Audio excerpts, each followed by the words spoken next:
Kids love me, cameras hate me. Alright, let's see. Yes, okay, it does work. I have succeeded. I am, invincible. Hello everyone, Give us welcome. 5 minutes. This feels like a veiled Challenge threat. accepted. But anyways, player threats aside, or maybe just promises. Either way, welcome back. We are on episode 7 of Star Trek Intelligence, and this is where stuff is gonna get a little crazy, I think. This is what I would consider the halfway point for season 1.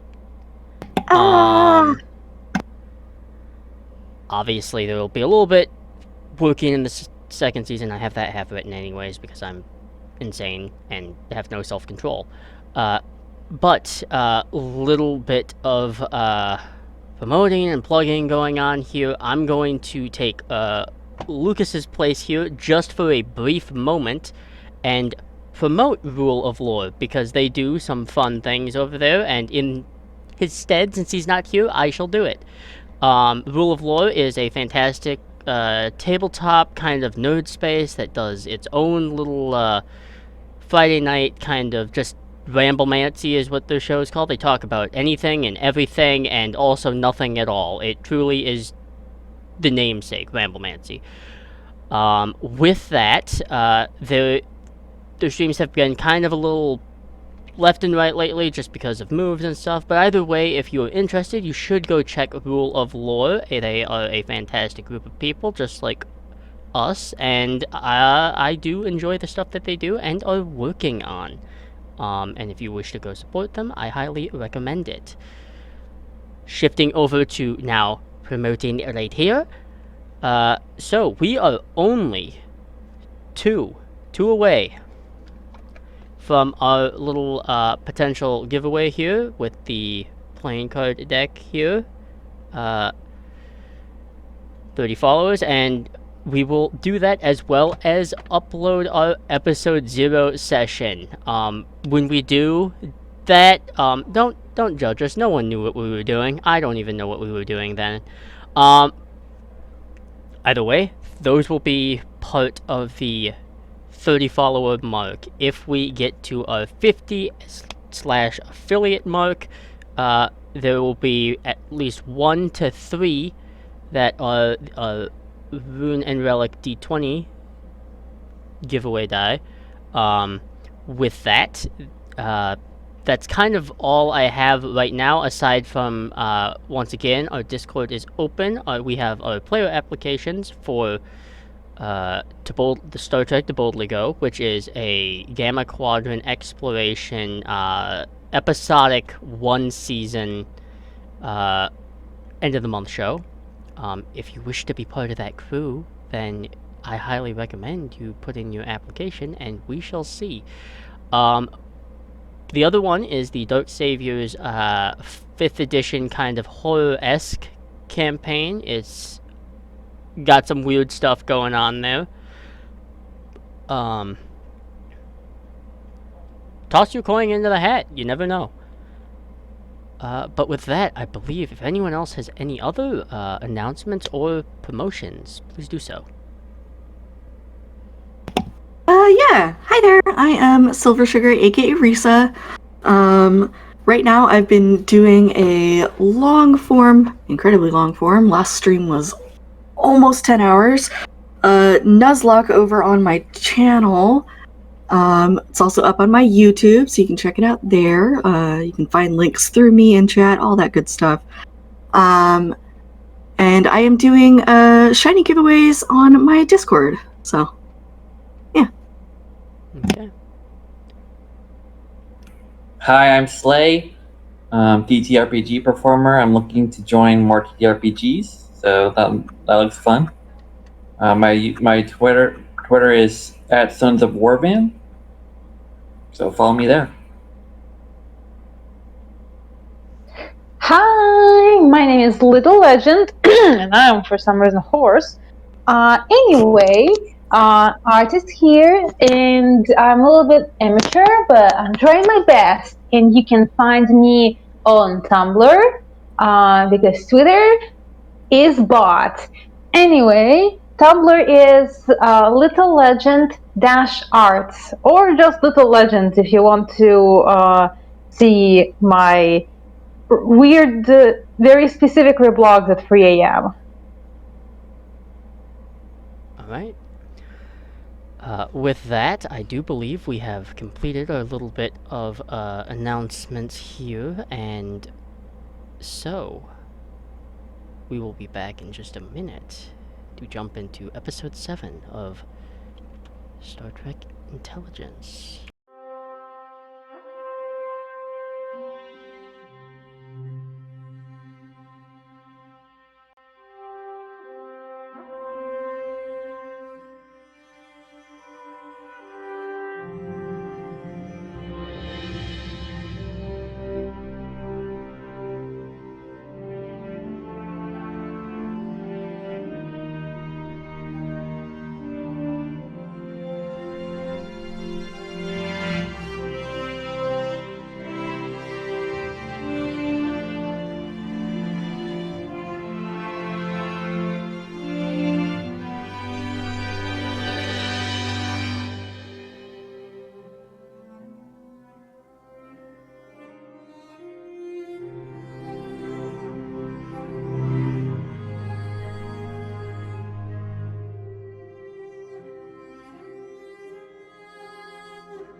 Welcome back.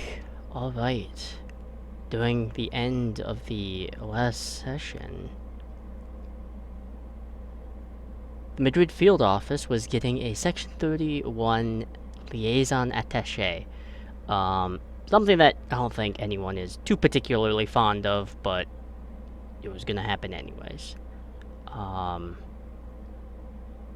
The commander from the previous, the station, has joined up, and Commander Jenna Sidney, who is, if you will recall, is played by Indira Varma. But upon not getting any response, entered Commander Jaloryn's office. But we will not be dealing with that initially, as I do believe our two youngest Starfleet members are enjoying beach time. Well, yeah, God, I'm so sorry. No, not exactly that. After their very sweet, unfortunately short time at the beach, Mira would kind of like very simply try not to like spook Vi approach her. Very, very, very carefully. Hi, hello. You'd probably find her in her holodeck suite working away, probably with,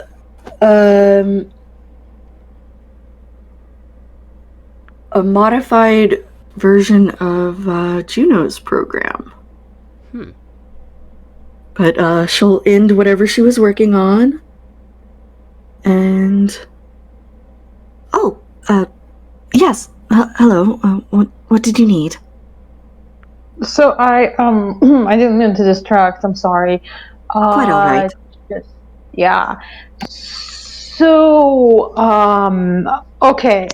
Tell me if I'm being a bit overboard. I just thought you might like this, and she kind of offers Vi a bracelet made out of very pretty looking stones and like a few shells, like very small, not too noticeable, pretty subtle. She just offers it to her like, yeah, I really haven't had much fun with anyone, you know, out at the beaches or whatever. So I thought, I thank you. Yeah. Oh, Kavai absolutely, like, yellow all over, just a full blush, puts her hands to her mouth, takes a step closer, and just, like, very, very gingerly reaches out with the tips of her fingers and plucks it from your hands, not touching you, and just looks in awe at it like it's the most gorgeous thing she's ever seen. I think she even, like, makes direct eye contact with you and is just like, oh, thank you. And she just stares at it for a moment longer. No one's ever given me anything before. What? That's stupid. Like, just embarrassment now. Like, oh, is that something I should have admitted? Like, that kind of thing. No. Oh, sorry, that sounded rude. I mean, well, that's. I'm really sorry I don't have anything for you in return. Thank you, it's gorgeous. She sort of clutches it to her chest before, like, slipping it on her left wrist. And just really admiring it. Hey, I'm just glad you liked it. You know, I'm not very much of a, craft sort of person. Well, yeah. And don't worry about gifting me anything. Come on, you, like, hung out with me. I feel like it's a big thing on itself, so just, Kavai she's so flustered now, like, just a wave of, like, every happy emotion you can find. She kind of, like, almost doesn't know what to do with herself. She's so happy. Well, usually Mira is pretty, how do I say it? Well, she is awkward, and she's kind of hard, finds it hard reading people. But yeah, this blush is impossible to miss, especially since it's yellow. So she's just, like, extremely happy that she seemed to actually bring happiness to her new friend. And yeah, she's just actually feeling kind of proud of herself at this point. Just as a player, I'm like, yeah. Okay. Well, that is I've seen interactions like this in real life, and it is both adorable and simultaneously, in some ways, just kind of painful to watch in certain aspects of it. But oh, absolutely. Kavai is a train wreck. but pulling away from that, there is a communication to Tate Mahon's apartment residence from the Madrid field office as it blinks on and kind of making that, like, slight kind of electronic chirp that you have a transmission incoming. I answer it. It is coming from the Madrid field office, like, command team center. However, it is not Commander Jaloryn. It is, in fact, your the safe house caretaker. It's Juno, who, if we remember, is played by Emma Watson. Juno, what do you need? It is difficult to explain. It would be best served if you were to arrive. I'm on my way. Alright. And Tate is immediately nervous, but like gets dressed real quickly and not sprints, but walks very quickly. Okay. So you begin heading over there. Jaloryn, your office, you were laying on the floor because you fucking ambushed me at the end of last session. So, One fear. The animal. you are currently, I believe you said, non-responsive. Yes. Would you care to enlighten the GM as to what is going on here? Because, for all of you people watching, I don't have any fucking clue what's going on either. Oh, damn. Yeah, she's flat out unconscious. So it was clear that she was working on something and just fell over in the middle of something. It's like she, like outward appearances, kind of like.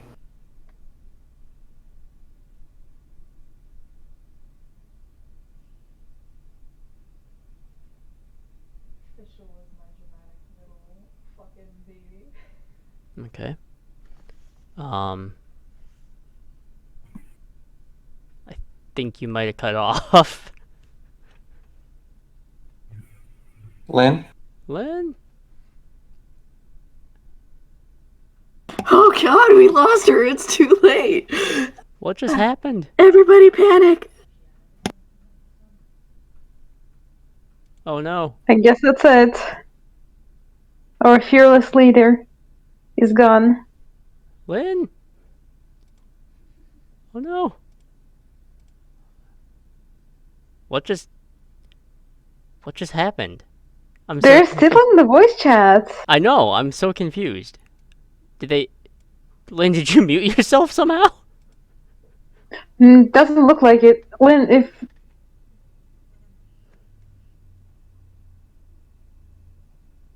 There's a possibility she's having, like, net problems. We got gremlins today. Well, you know, it started off and now we gotta figure something out here. Well, that's the nature of it. Alright, well, we figured that out, or rather, well, Lynn... Oh, Oh, there we go. okay.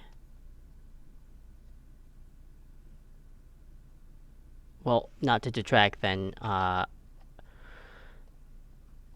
Lieutenant Commander Hone, you do arrive at, being guided by Juno. You are led to, Commander Jaloryn's office as well, where Commander Jaloryn remains unresponsive and unconscious. Okay. I immediately go to her. What are her vitals? Did anyone check her vitals, check her brain activity, her heart, everything? I want a medical team in here. Okay. Lynn, are you there? I think so. Can you hear me now? Yes. There we go. Yay! I didn't realize you were gonna take the unresponsive thing so literally. My internet yeah. hiccuped at the most delightful time, so You it know, reconnected pretty quick. one could argue it was at a thematic point. What was the last thing you heard? Collapse, working on stuff, unresponsive, as something around those lines. Yeah, it's like she's outward appearances. She was working on something and just fell over. Okay. With Commander Home there and Commander Sydney there, your vitals appear to be stable. Mostly. Define mostly. There's some indications that she's clearly under some sort of stress. Okay.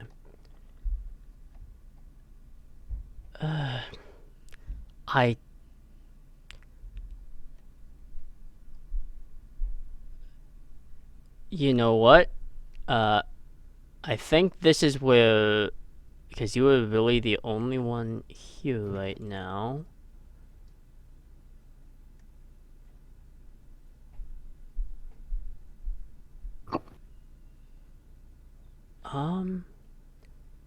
If you wish to, Commander Hone, you may make a reason and medicine check. Reason, medicine. What's the difficulty? It's just gonna be a difficulty of 1.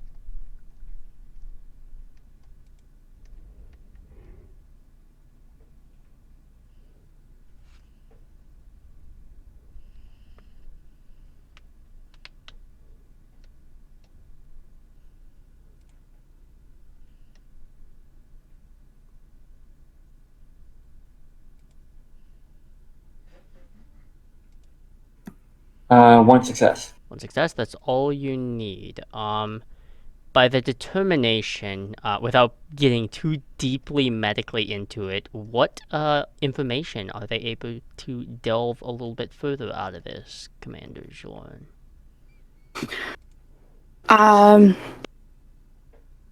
There's something unusual happening, and there's like stress hormones are spiked. It's like, and there seems to be something off with the brainwaves, but it's like with the tricorder and whatnot, it's hard to tell exactly what it is. But definitely stress levels are peaking. And the heart rate is slightly elevated. Like something's going on that is upset the balance of her system. Is it safe to move your body? That much, yes. Alright, I have Jaloryn's body moved to the med bay. Alright, that's easy enough to do. For the rest of this session, I guess there won't be a webcam because, technology hates me. Yeah, I was like, the DM disappeared. Unless I can somehow get it to function again. But we'll see. I'll see if I can fix it over break. Alright, moving to the medbay. With that, And I got my comm badge and I call in the team. okay. Kavai and Mira, you have only recently gone through your very, interesting conversation that, you know, very recently finished before you get the comms to go up to the medical ward area as the commander. Do we find out why while we're en route, or are we just told to appear there? You're told to appear there, and I'll tell you when you get there. Gotcha. Okay. So as we're heading up, I think on Kavai's like personal pad or whatever, you would just see this entire list of like human like gift giving culture, and she's reading the entire article. God. The thing is that like she is running and reading. Mira is like rushing her way, but she also is trying to be considerate, and she's like, if I grab her and like carry her to the med bay right now because we are supposed to be rushing, what is she doing even there? It's like she's very, very, very, very tender. I can't just take her. That wouldn't be good, huh?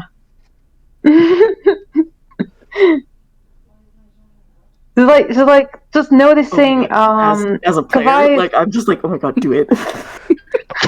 it's just that promising. Noticing Kavai's form of behavior, how she was like scared of everyone, everything.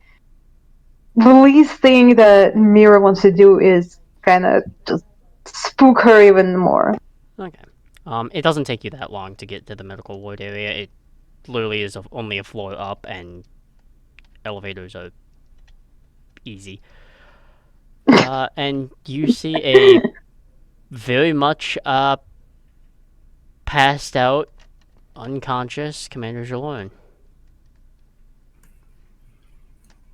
All right, so we're gonna get right down to business. The commander was found in her office, passed out. We don't know what's going on. Mira, I need you to do a full workup on her. Kavai, I need you to go through her. I need you to go through her records and see if there's any indication of what this could be. I If there's anything in her past. am immediately on my pad doing that, but I'm also at her side, looking her over, and I think Kavai's never had someone that she cared about quite that much in a state of peril, and I am going to very gently touch her arm. Oh. Okay. Interesting. I didn't think about that, but that is, you know. Yep. You know what? Fucking Mira is there as well, since she is the medical staff. She doesn't really. Well, she is really careful, but she isn't as like gently touching, like butterfly light touch on her arm. No, she's like all around her, getting all of the usual tech, making all the checks that's like supposed to make, making sure her heart is beating correctly, that like her lungs are working, etc., etc. So then she's gonna check for the brain activity. Okay. So Samira doesn't actually make any physical contact with her. Well, sort of. She does have to like check a couple of things, so I guess she does kind of touch her skin a little bit, grab her arm maybe for like a second or two. Okay. Let's go with Kavai. But she is wearing gloves. Before anything, I'm sorry, she is wearing gloves. So. Okay. Well, then we'll start with Kavai here. Is there any lingering sensation of...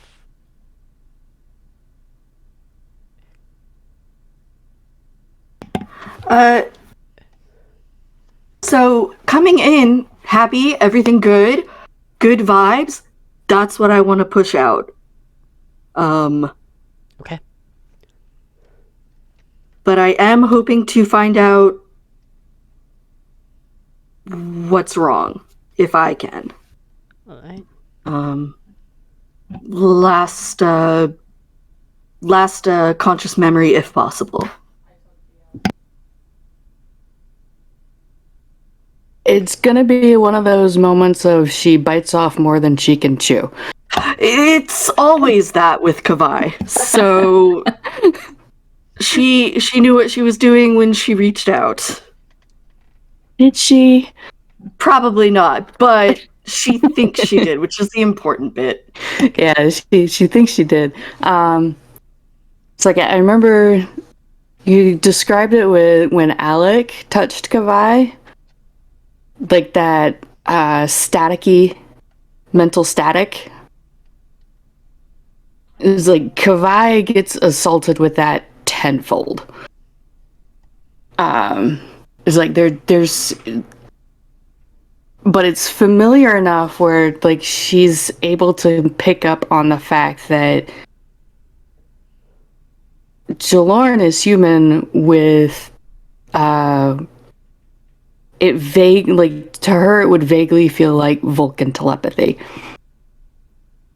Okay, so kinship. I do think there's like that sort of like feedback where it's just like she kind of staggers back a few steps and like almost drops.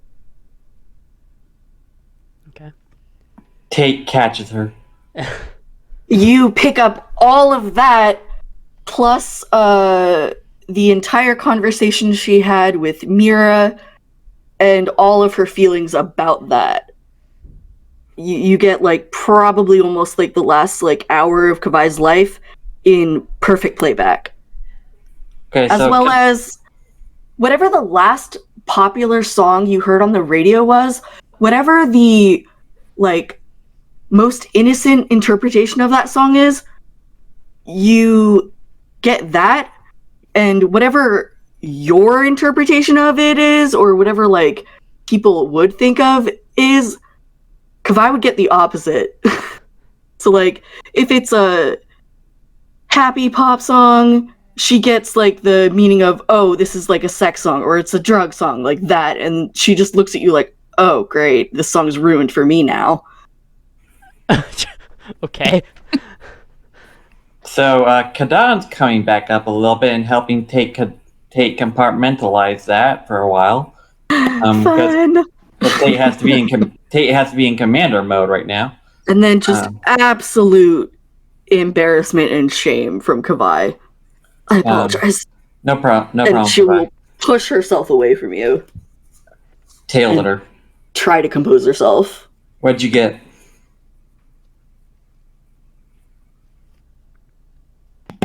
Not a lot. Which is strange. What do you mean strange? Normally, when I go looking for something, I find it. Okay. I'm going to give you what access I have to her records. Go through those. See if there's any history of this happening to her before. Understood. Mira, I want a full medical workup on her. Anything physical that is unusual. I want that. I'm going to speak to the admiral and pretty much tell them what's going on. Okay. I'm currently on it. I will sidle up to Mira and like motion to whisper into her ear. Mira leans down to her.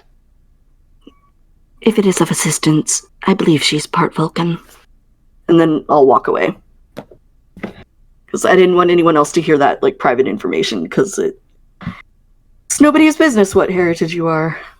But Fair enough. Mira just gives her a thumbs up and keeps working.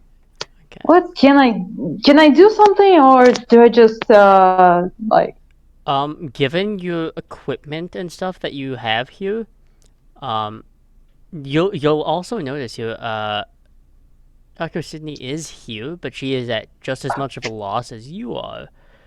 Your assistant medical officer that generally would be here is not right now. With that, you do have the time to do such, and so you will be able to, 1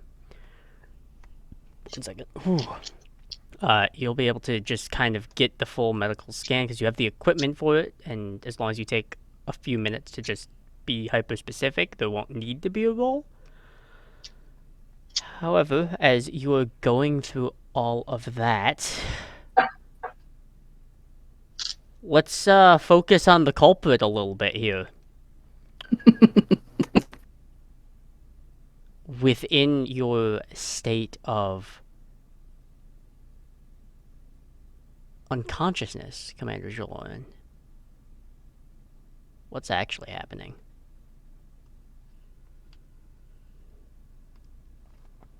She's feeling very trapped. Something happened psychically. And she's like trying her darndest to fix it and is running into like from the outside somebody would call it like a feedback loop. But like internally she's like seeing all kinds of cracks and breaks, and like the moment she fixes one thing, something else reoccurs in somewhere other spot. She rushes over and gets that, and it's like she can't quite keep up with it. And she's frantically trying to figure out how to break the cycle.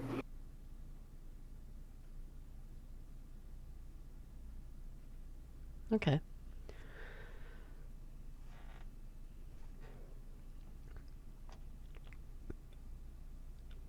Alright.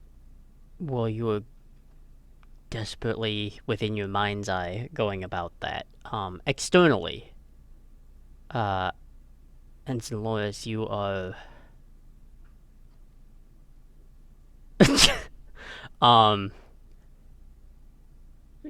going through the scan, and Dr. Sidney does have a somewhat of an interesting suggestion. Ensign, I do have a potential idea. We could Hmm? it's not exactly the most great way to deal with this, but we could use a synthesized version of adrenaline and perhaps kickstart the consciousness into being a little more active.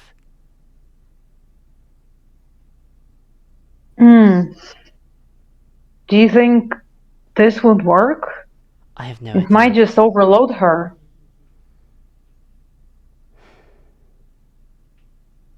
I mean,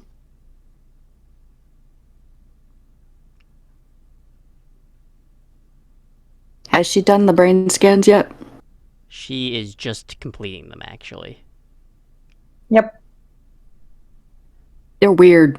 They're really weird. Something's way off with those. How so?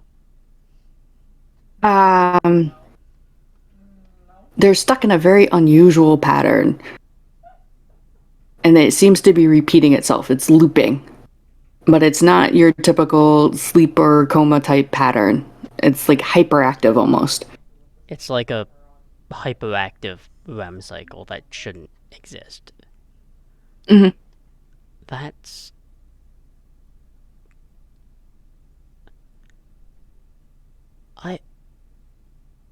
I don't know what to make of this.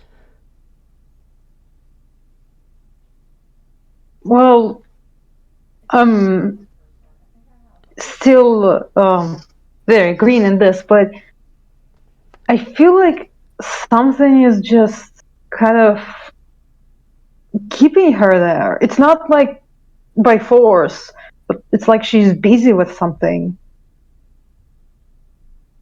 I don't know how much sense that makes.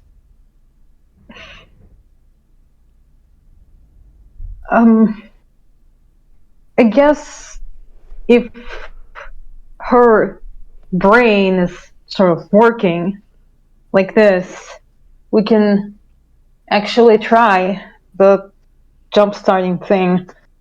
But again, I'm still worried about the overload. Well, if that's the case, then perhaps we should figure out what was being worked on before the event. That's actually a great idea. Most We need to. mental episodes have a origin point of some kind.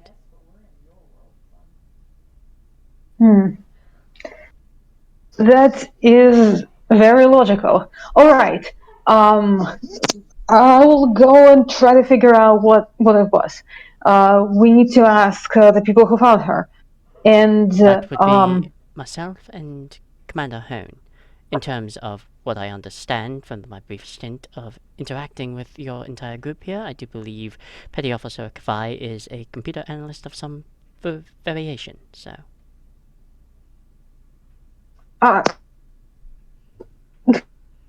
First, you found her. Where exactly? Maybe in front of a screen or some sort. In her office. Or There were plenty of pads. We could sift through those. Could I have already gotten there and been shuffling through I things? believe Commander Hone already gave you permission to do that, so... Yeah, I did. I gave her access. Yeah. give her access to be a sneaky little baby. Desperate times call for desperate measures. Fair enough. So Mira is gonna look at her colleague and All right. I will be as quick as possible. We'll try and figure things out, and if anything changes, just message me and do the adrenaline thing. Oh, I will be right here we have to. continuing my monitoring of her vitals. Thank you so much. All right, I'll be as fast as possible. And she kind of like dashes off, and it's actually a really quick run, just using all of her muscles and such. It's Mm-hmm. yeah. She she ends up in Jaloryn's uh office in just a few minutes. Before we get to Yeah. that, Lieutenant Commander Tate Mahone, you. It takes a little bit of time, but you were able to get in contact with Assistant Director Elias Nevin. He looks rather tired. It looks like over on the San Francisco side, it is night.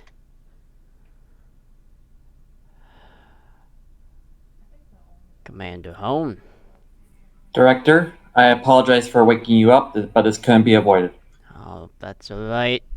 Commander, I'm an admiral. Sleep is a foreign thing to me. Of course, sir. Commander Jaloryn was found passed out in her office this morning. Exhaustion?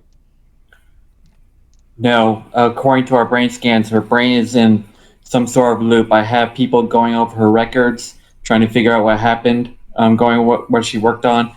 I have medical teams on her. I have my medical personnel on her, measuring her vitals. She seems her brain is stuck in a loop. It looks like. I don't understand what that means very well, but her vitals. She's alive, but it's not exhaustion. Well, I would hope alive would be something worth noting, and There's no. yeah. I'll dig through her own personal experience and record and see if I can find anything noteworthy. However, given how she behaves, even for someone of my status and security clearance, it will be more difficult than it probably needs to be. I authorized one of my personnel to go through her As record. you should. You do understand this right now, as of right now, until she regains consciousness and is fit to command. You are, in fact, the supervisory agent in charge of the Madrid field office. I am aware, sir. Keep me posted. And the transmission clicks out. Yes, sir.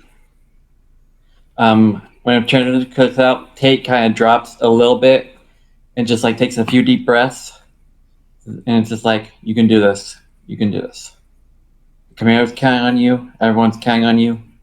You can do this. And like, there was a bunch of voices in their head of their past lives, and they're all just saying, "You can do this." They're calming. They're like, Tate's working with their past lives to calm down, and they stand up straight, brush off their uniform, exit the office. Okay. Kavai, you've began going through some of these. I am actually at the door. I treat the entire room as if it's toxic.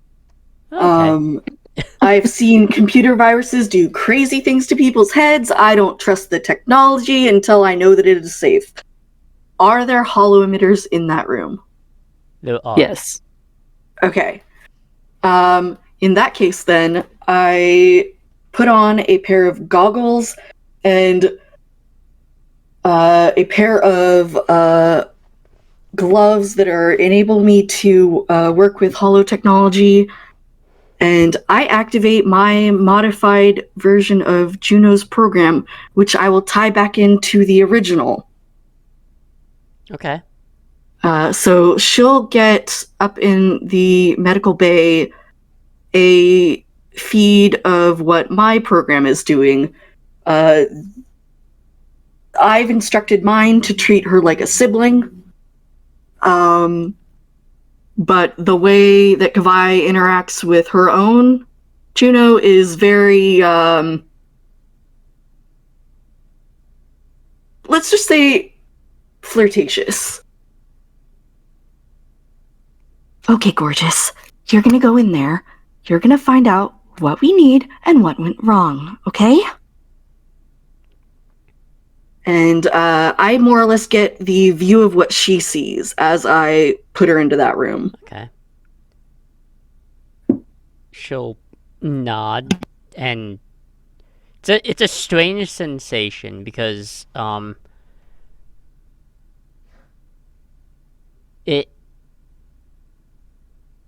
it's really like there is like entering the room and looking like slightly back just to make sure like you're fine. Yep, this is the first time seeing she's yourself tested is kind this, of so weird. it's like, eh. But I never liked looking at myself in mirrors anyway. This is fine. And Kavai looking very much like Radical Edward from Bebop right now. That's hilarious. what a Oh my God. reference! Oh my goodness.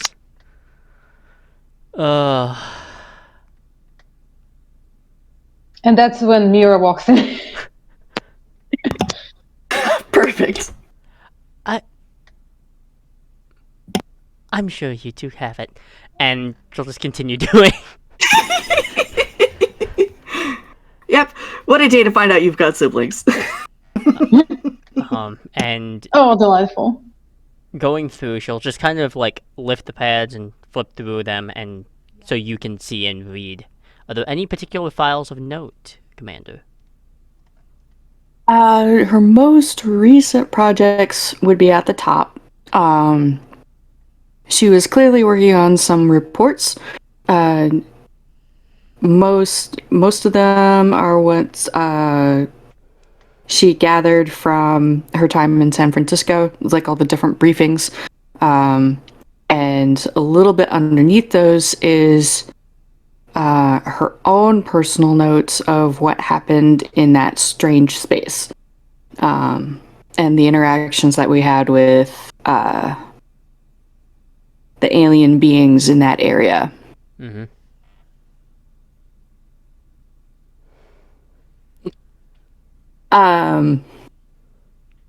Off to one side is a half-started note on. It's like partway scrolled down, so you can't immediately tell who it's to.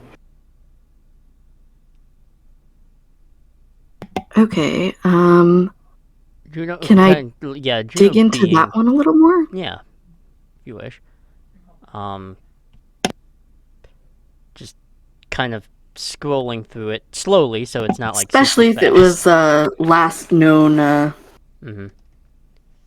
Just slow, kind of scrolling, and also making sure not to like speed through because both the Juno of the safe house and this one are both vastly aware that like people can only read so fast. Much obliged. Yes,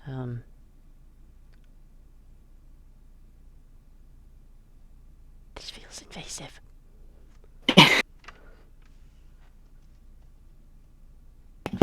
I've never known such a word. Is that why I don't care? It feels invasive, but I don't really care that much. Probably. Okay, yeah, they will open the file.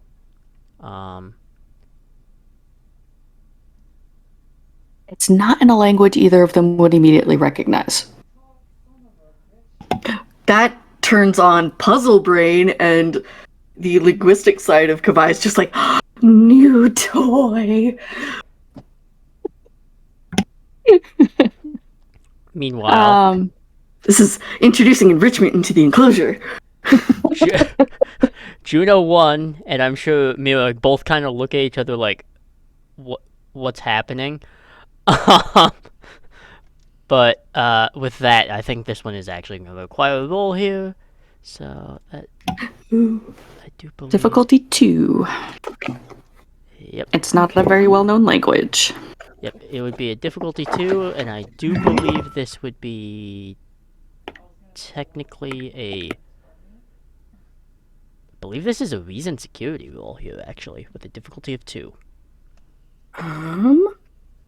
My character sheet. What is going on here? Stop that. Technology You've got- today. Yeah, you've got a linguistics focus, yes. I do. That would definitely come into play. What were the attributes I needed again? Reason and security, because it's coded. Reason.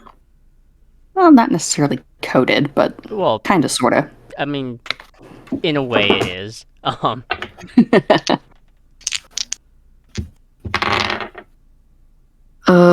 and an 18. Does my focus help me with making that 18 not an 18? No, your focus counts. So what's your security? 2. And you got okay. So you got 1 success. It looks like. Okay, can I do anything to... You could potentially, one of the things you can do to get momentum is to just give me a point of threat, and then you have. Yeah, have at it. Okay. Give this a go. Another 18. You're dead to me. All right. Well, it is not often that Kavai runs into something like this. She doesn't get stumped by languages much. This vexes her. Had a So much Orion half swearing. success. What can be given away about this language?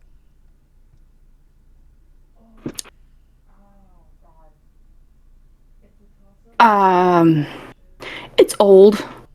It's an old Terran language, and it's one that is not spoken on Earth anymore. It's been preserved elsewhere.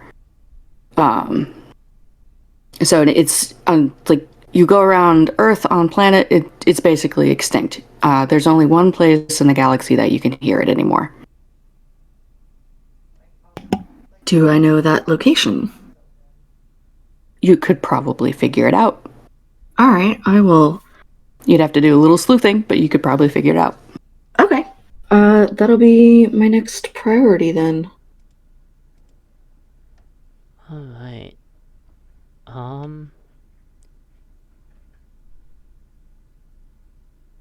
Very fascinating. Probably with a little bit of going through, with that does drop the difficulty down a little bit, so what would probably be the standard difficulty of 2 is a difficulty of 1 here, but this is probably a insight or reason, has to do with language in historics, so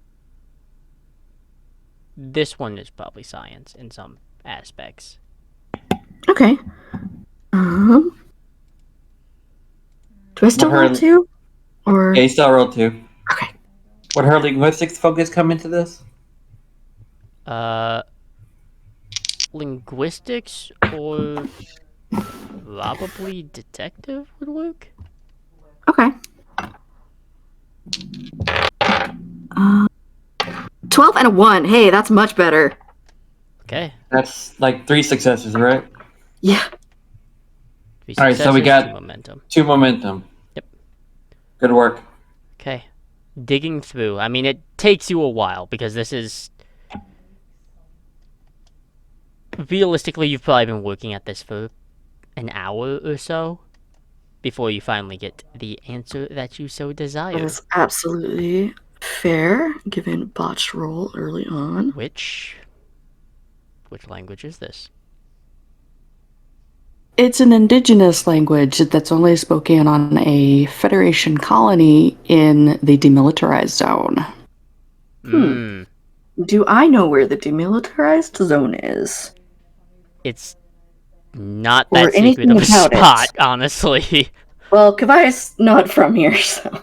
It Well, even the Orions and the Vulcans would know about it. Okay, perfect. It's that area over by Cardassian space. Ah, okay. This is peculiar. I want everything I can get on it now. okay. And, With that though, and figuring stuff out, there is there is a there is a place that could probably send you reference and communications to help you kind of translate. You will have to Ooh. contact Deep Space Nine probably, because they'll have to act as a relay for that. Okay, I will, patch that information to whoever's in charge of making sure I'm allowed to do that. That would be me, and I make sure you're allowed to do that. Okay. Yeah. That also for you, Commander. Commander Hone. That means you are the one that is probably gonna have to do the technical face-to-face with whomever is currently in command there. Okay. Alright. The question is, are you taking this in an office area, or are you going into the MTech area? I'm going into the MTech area. Actually, no, I'm going into my office. Okay.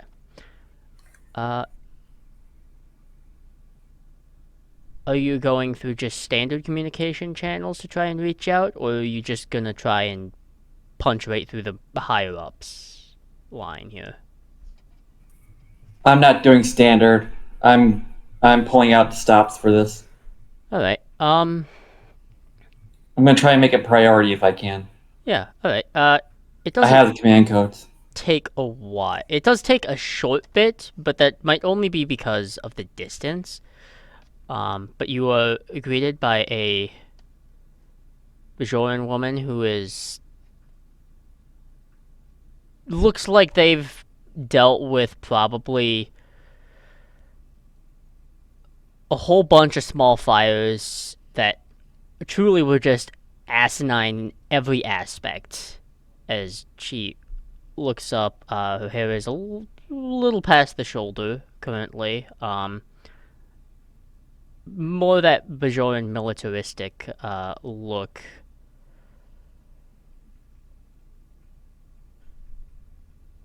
Good morning. To whom do I have the pleasure of speaking to? Lieutenant Commander Tate Mahone of the Madrid Field Office. I didn't realize Earth had two intelligence offices.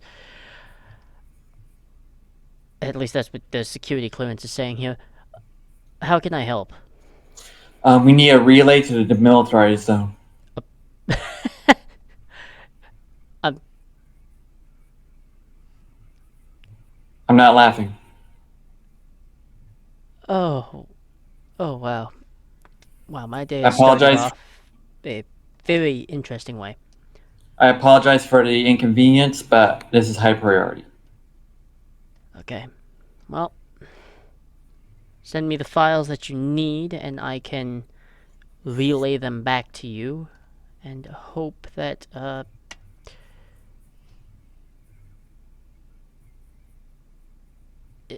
just send the stuff you need, and I'll get it back to you. Okay, so I send whatever Kavai needs me to send, and I'll get it over there. Okay.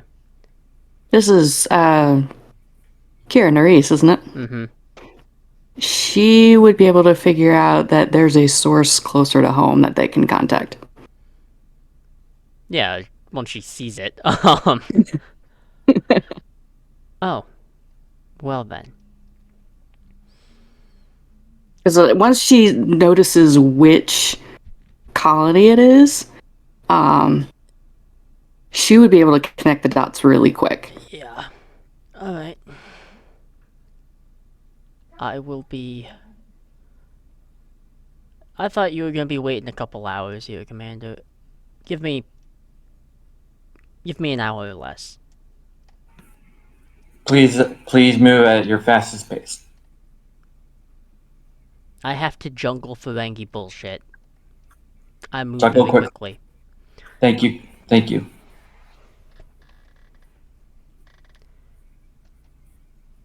In the meantime, I've switched all, just for protocol's sake, I switched all the codes to my command codes. Mm-hmm.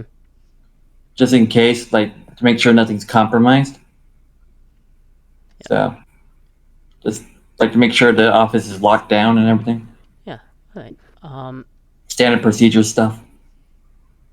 Mm-hmm. With all of that, and it does take about a little under an hour, but she does return. Alright, well... I would have been back sooner, I just got trapped in a conversation I didn't want to.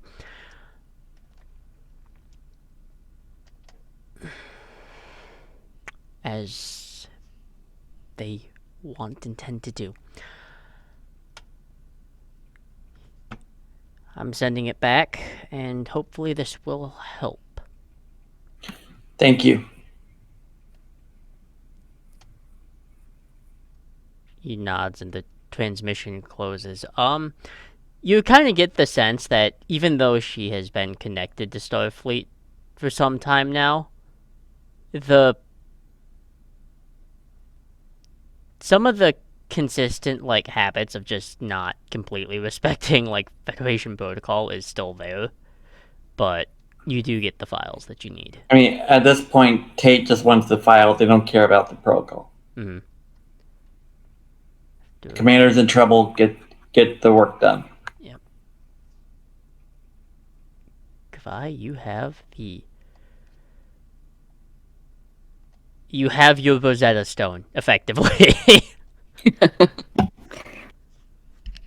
Gorgeous. I will learn everything I can. Right. This just goes into her personal linguistic database. Quick question. Mira being there, what is there anything like that she can see and understand?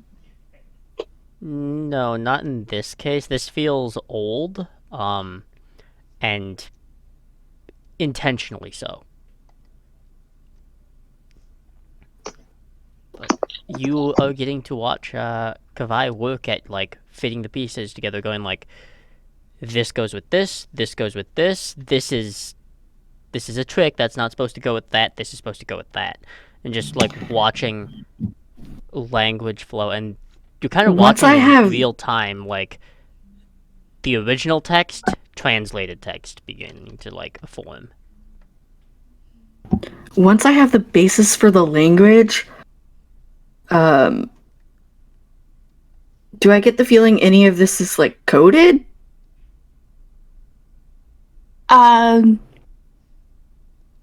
Think Darmak and Jalad. She's making references that you don't quite understand. Gotcha. Okay. And it's so clearly... I don't have the context for what I'm. It's just very literal. Yeah. It's like in between.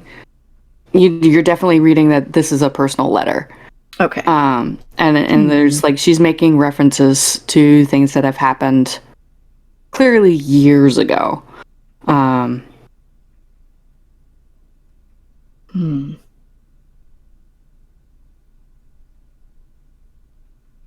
But it's like Would I know? It doesn't read as if she's trying to hide anything. Gotcha. Would I know who knows the commander the longest out of all of us? There is no one here that really knows the commander super well. However, there is someone on Starbase 1 that will not be on Starbase 1 in about 72 hours because they will be departing for the Delta Quadrant. Quite a travel. Can I figure out who that is? Yes, that is Captain Chakotay. Okay. And if she had cross-referenced personnel files, Absolutely. she would have figured wouldn't have needed to make that call to the Bajoran space at all. There's a moment of like starstruckness of like, wait a second, this is not a dot I would have ever put together here. Yeah, one of those like that hint of closer to home. It's like if she had cross-referenced the colony planet, she would have figured out like A, it's Jaloryn's home planet. B, it's Chakotay's home planet. It's where they grew up together. And C, cross-referencing the two files together, she would have realized that Jaloryn and Chakotay are cousins. Oh, just even more like it's like I know someone famous. And he's right there in Starbase 1. You didn't even have to go all the way to Deep Space Nine to get the information. So funny. I think Kavai latches onto this as someone who's probably consumed every bit of like lore and like story bits that they can, of just like hearing stuff through the grapevine. I think she doesn't even wait to get permission from anyone else. She just sends a message directly to Chakotay. Yeah, Voyager would be significant lore at this point. Yep. Yeah. Of just like, this is one of my favorite stories. I can't believe they made it back. Oh my god.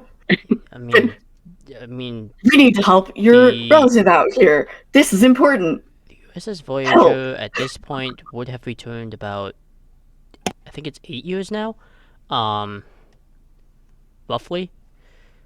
Yeah, 2378, and we're in 2385, so yeah. With that, there is... The message Kavai sends is very cordial, but very much a case of, I hate to be the bearer of bad news, but something's up here. Your presence is requested. Please help. But very, very formal and like as best they can. Okay.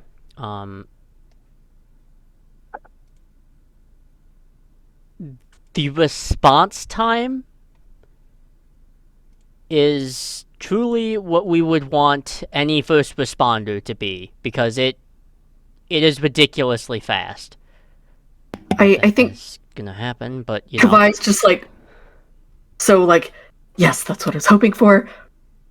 Oh my god, they live up to like what I was expecting already.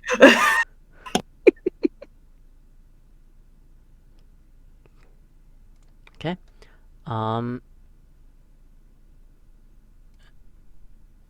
Yeah, okay.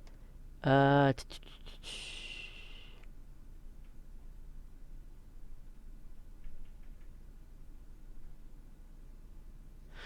yeah. Upon getting there, despite having the rank of captaincy, does not technically have the authorization originally to enter into the Madrid field office. So I jailbreak that if I can. yeah, there is like a brief stint of like, no, like every security feature is like, no, you can't be in here, but jailbreaking, it's not too hard. For It's like, how dare you stand in my way? No. but yeah, Not right now. Would Kavai at some point remember that like she could just go to Tate for like, hey, somebody close to the commander is No, never. It is just absolutely not how her brain functions. Wouldn't there a reminder? Would Tate get the notification that someone jailbreak their codes? Yeah, Kavai's not subtle. oh no, it's And not. I think I think at this point, Kavai uses that as her way of notifying other people of like. I just I go on my comms. I say, Kavai, who'd you jailbreak my codes for? What is Chakotay's rank? He's a captain now. Captain. Captain Chakotay, sir. Reason, please. Is it? It's not. She pauses It's and not then goes. widespread knowledge, but the connection would be pretty obvious after it's mentioned. Yeah, Like, I think not she widespread pauses knowledge, but and then just briefly says, "Familial, sir." Very well, I'll authorize it. Don't jailbreak my codes again. Please. Understood. And she And Tate means it says when that- she says it. Tate says that knowing that Kavai's gonna do it again, but it's sort of a formality thing. Like, we all know. You just can't. we all help know it. you're not gonna listen. But I'm going to say it, so at least I said it, and I can't get in trouble. Yep, and she Pretty much. means it when she says it. She really does. And Tate's gonna go down there to meet Captain Chakotay. Okay.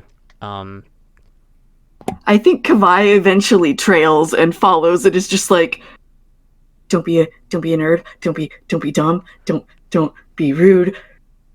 Trying to tamp down all the feelings. His Yeah, Kavai- presentation is professional but lax. Kavai would notice that he has the exact same tattoo that Jaloryn does. Mm-hmm. Hmm. I think Tate would notice that too. Yep. Captain, thank you for coming on such short notice. Well, I'm going to be stuck out in the Delta Quadrant for the foreseeable future again. So,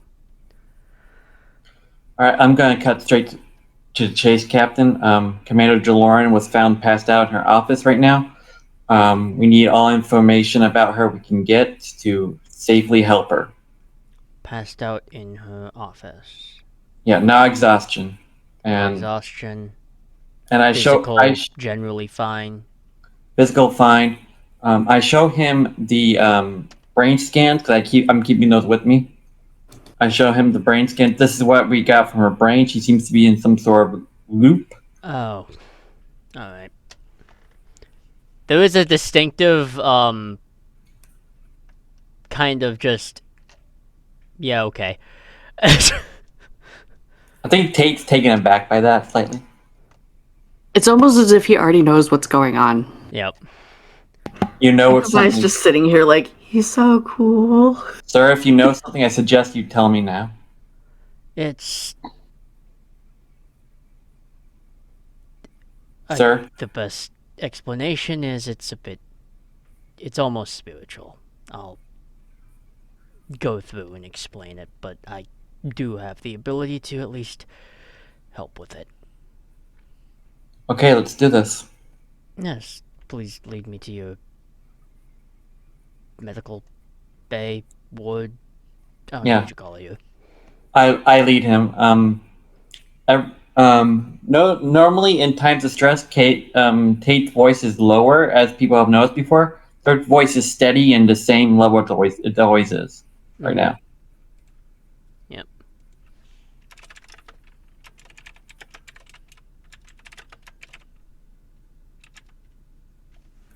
Alright,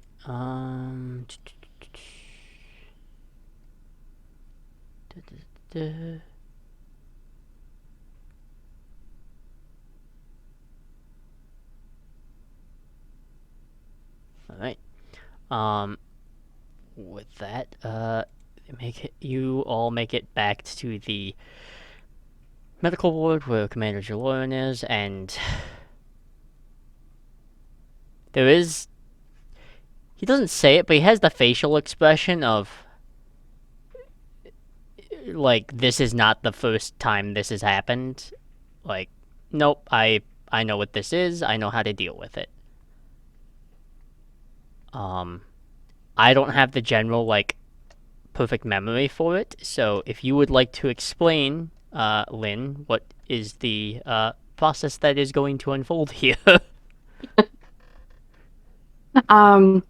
Considering that they're genetically related, he doesn't actually have to touch her in any way. It's just anybody else.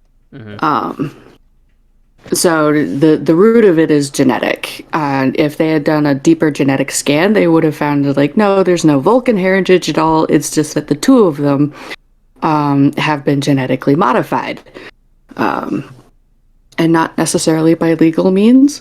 But that part of their history is like brick wall, red tape, lots of black. Nobody can read that except for like super high levels of intelligence. So he would just find a chair and settle it down next to her bed and like basically take a meditative pose. And he would close his eyes, and it would just be moments of quiet there. And he's just going to commune with her telepathically. So anybody watching, it'd just be absolute silence for like several minutes at a time. However, it would probably take about... Kavai makes themselves absolutely scarce. Because she doesn't want to fuck things up for other people. Would she stairs. I didn't hear that. Tate just stares and waits. Like they're being surprisingly calm here. Yeah, and Kavai would probably recognize it. It's a modified meditation pose from Vulcan. Gotcha. So she probably would have seen her father do it at points. Makes sense. Well, none of you can see except this meditative pose and the silence that follows. However, everyone that is a player will witness this, as well as audience. So when you are going through trying to fix things before they break, and then they break, and then you fix another thing, and then it breaks. And this time, by yourself, the next time you turn, your cousin is there. Jose! Oh my gosh, I can't believe you're here. Could you, I don't know, there's just so much here. There is a, like, hands on shoulders as gentle as possible. First things first, we need you to relax and take a breath. Okay. Right. But why is everything coming apart? Why is it breaking? I don't understand. I thought I fixed it. You can only fix so much, and well, sometimes you're just going to accept that some things are going to be a little broken. And that's okay. But these breaks, they're too big. We need to do something, Chakotay. And we will. But slowly.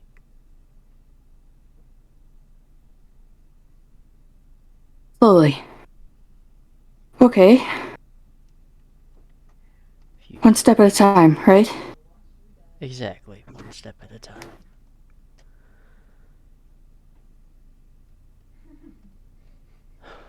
Well, this one over here. I think this one over here is manageable.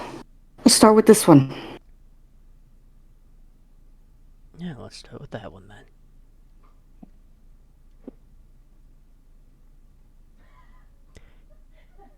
It won't so much actively help you as much as kind of just effectively kind of guide your hand into doing it in a less chaotic manner. I was like, as he's guiding her to like, what eventually starts tumbling out is like the whole experience that they had in that weird space. Mm-hmm. and he'll start to pick up on, like, as they go from crack to crack, like, as she's starting to describe the weird space, the aliens, what they went through, and he'll start to see, like, the echoes of, like, within the cracks is,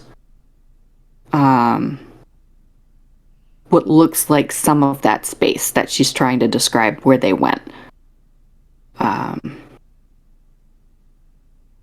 And, like, as they continue to fix things, he starts to piece together, as like, oh, this is why I've had a persistent headache for the last few days. Mm-hmm.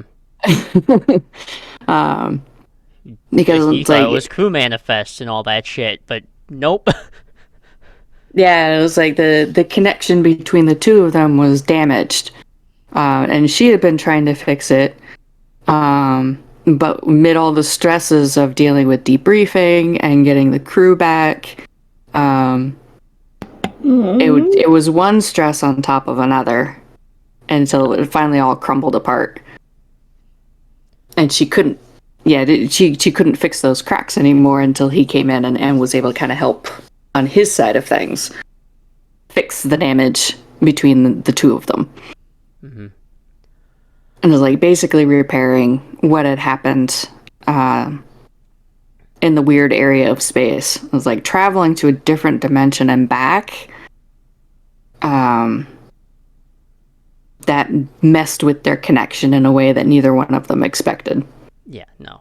And with some of that too, once the primary bits of the major damage is repaired, it's not, those cracks aren't like completely healed. There's still some remnants there, but looking at them now, it's kind of like looking at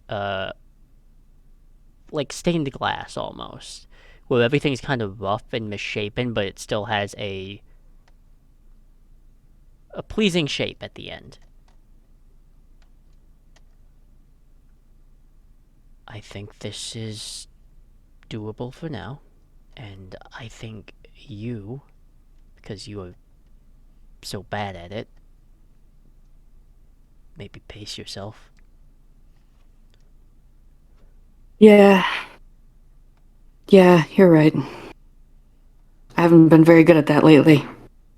You don't like to admit it, you've never been good at it.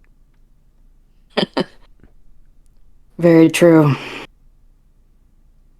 And you're going to be pretty far away soon, aren't you? Yes, well, luckily the difference is we'll have ships on rotation, so Voyager won't be the only one out there all the time. So you'll be coming back every so often, right? From what I understand, now that Captain Dax has granted us permission to use one of the slipstream hubs, so getting back to the Sol system, or just generally in the Alpha Quadrant, shouldn't be as difficult. That's good. Because it wouldn't be nice to see your face every so often and not just be a thought away. Well, as nice as this bonding experience is, I think it's time that you wake up, and I think it's also time that we don't make this a regular thing. That's true. Well, Thanks, Chakotay. yeah.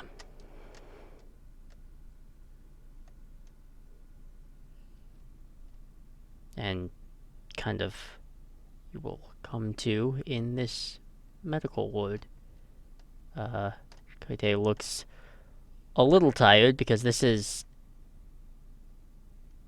much, but that could just be a combination of this, dealing with ship manifests, coming up with like bridge crew and all of that. Like it as opposed to, and you actually, this is actually general knowledge for you. The Voyager A is a little bit, it's a secondary type of Intrepid class, where the standard Intrepid had a crew of 150 41. This Intrepid class is going to have a crew of about 205. So just a little bit bigger. Okay. More to work with. Yeah. So that's probably where part of that headache came from. Yeah. But you were awake. This actually took a while. This probably took a couple hours, realistically. Mm-hmm. And She's pretty groggy. yep. Commander Sydney is there, just with the medical tricorder. You know, I didn't think this was going to be my first, real interaction with you, Commander, but I'm not really sure what to make of that. I imagine things will improve from here, Commander. Well, hopefully not too much. We have an expectation of rivalry to keep up. I think we can manage something in the meantime. I do believe so. Now, I may be your attaché, but I am a doctor first and foremost, and I do suggest not overstrenuating yourself to be a sound bit of advice. You would not be the first to tell me that. But I will take it to heart this time around. Commander, welcome back. Thank you, Commander. I apologize for the sudden spill there and dropping everything in your lap. I handled it. I had to contact the director because you were incapacitated, standard procedure. Of course.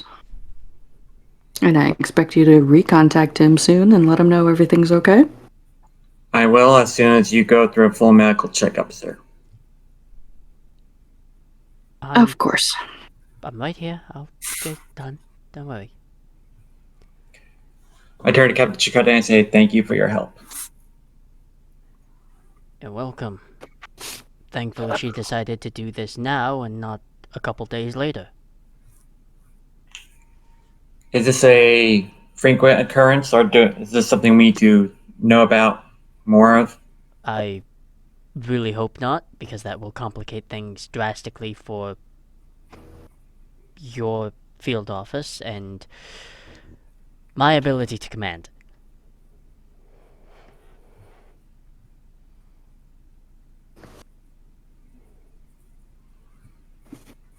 Commander? For now, things are under control. Of course. I would like to speak to you privately later after you are rested, sir. Of course. I'm going to leave the rest of the crew to talk to the commander, and I'm going to go contact the admiral. Okay. You had passed Kavai, waiting outside. I turn to Kavai and Mira if she's out there too. I say, go in. She's awake now. Don't stay with her too long. She needs to rest, but you can go in and make sure she's okay for yourselves. Thank you. Understood. And Kavai, Mira, good work today. Oh, just radiating pride. And remember, and Kavai, don't talk about anything you read. Mira, who just feels like she's done literally nothing. She's not sulking, but she is like, yeah. I think you would catch her. She had gone back to her quarters at some point and returned with a very battered book, and she looks hesitantly do I go in with this? Do I not go in with this? Yeah, Tate is still in commander mode, and just once they give the information to Kavai and Mira, they go to their office to contact the admiral. Thank you, sir. Assistant Director Neverin is quick to respond. Well, that was faster than I expected, Commander. We were able to get in contact with Captain Chakotay, and he was able to help. He had knowledge of what the commander was going through, and he was able to give us assistance.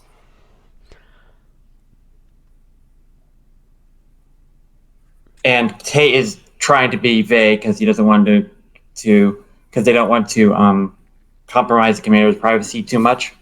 Yeah, that makes sense. But I think the animal can read that on them. Yeah. Because Tate doesn't have practice keeping He does himself. have like a response of like, well, there's more to that. Like that's the face he makes, but you will note he does not pursue it. And Tate doesn't offer. Yep. Well, I'm glad things have shaped out. That's good news. For the time I being, will restore command codes to her once she has been fully vetted by medical. I think that is for the best, but for the time being, I would say as director, assistant director, well, director right now. The director is currently at a conference.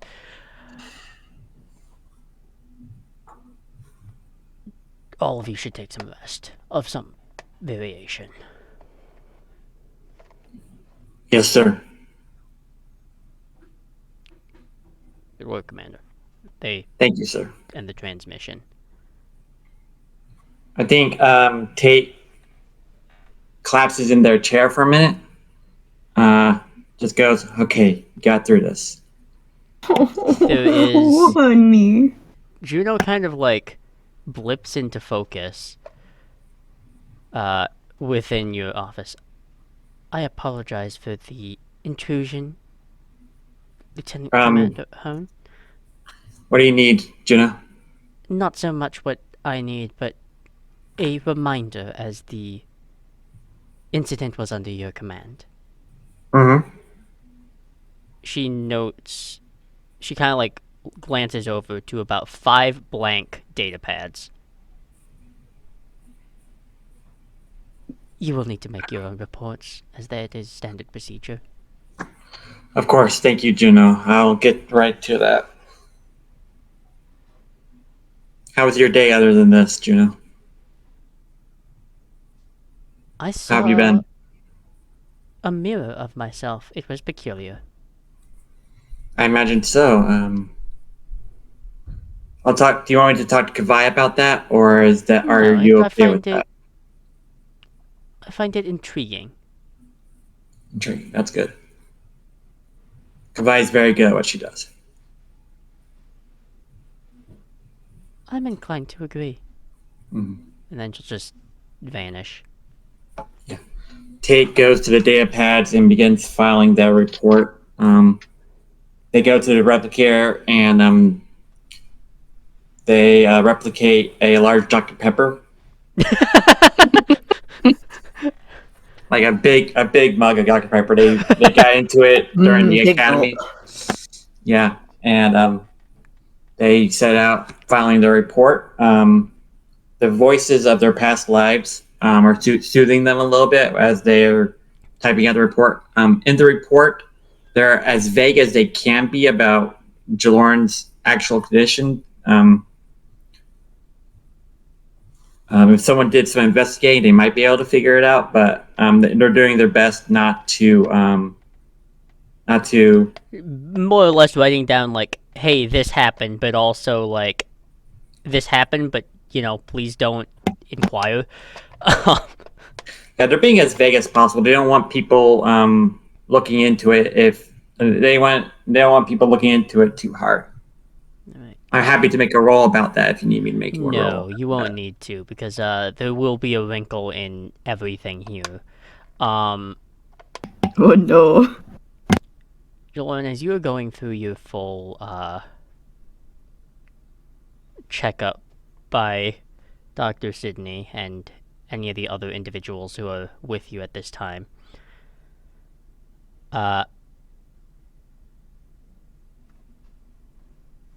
there is a bright flash of light, and Dr. Sydney is no longer there. There is an individual in like the medical blues and like a kind of Starfleet doctor coat, denotions kind of on the chest area with 4 silver pips, and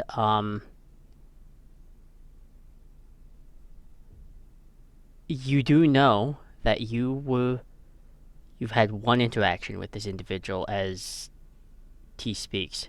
Well, it seems like we've had a big day. She just crosses her arms and quirks an eyebrow at him. Welcome back. Well, I see that your little minions had their own little trial.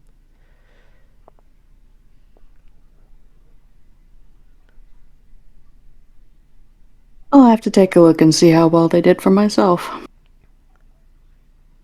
Perhaps you'll see it firsthand. I've been told I need to rest first.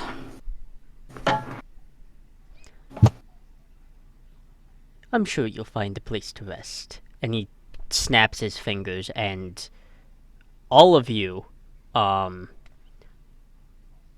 wherever you are in this moment, there's a bright flash as you are perhaps in your holo lab, or you are in your office in the middle of doing like pad work, or doing a little bit of like medical look-throughs, or perhaps going through security drills. And you are assaulted with noise and pretty rough smells. You can see tech that is very, very old.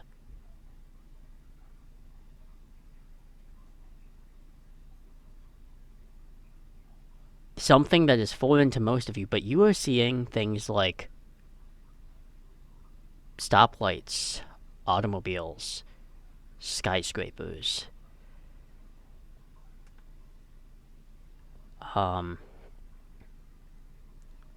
Looking through, I think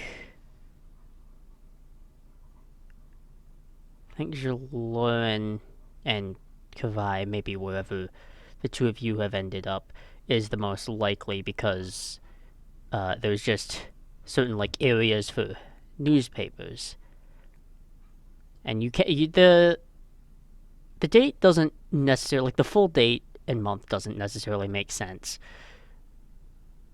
but you can see the newspaper, you can see the New York Times, but the year is 2027.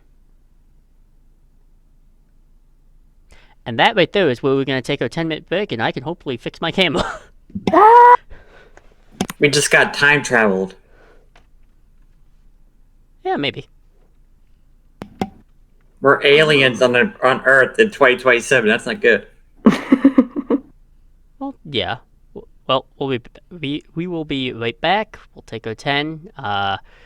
Y'all who are watching or listening should probably drink water, stretch, go people, please. Hell yeah.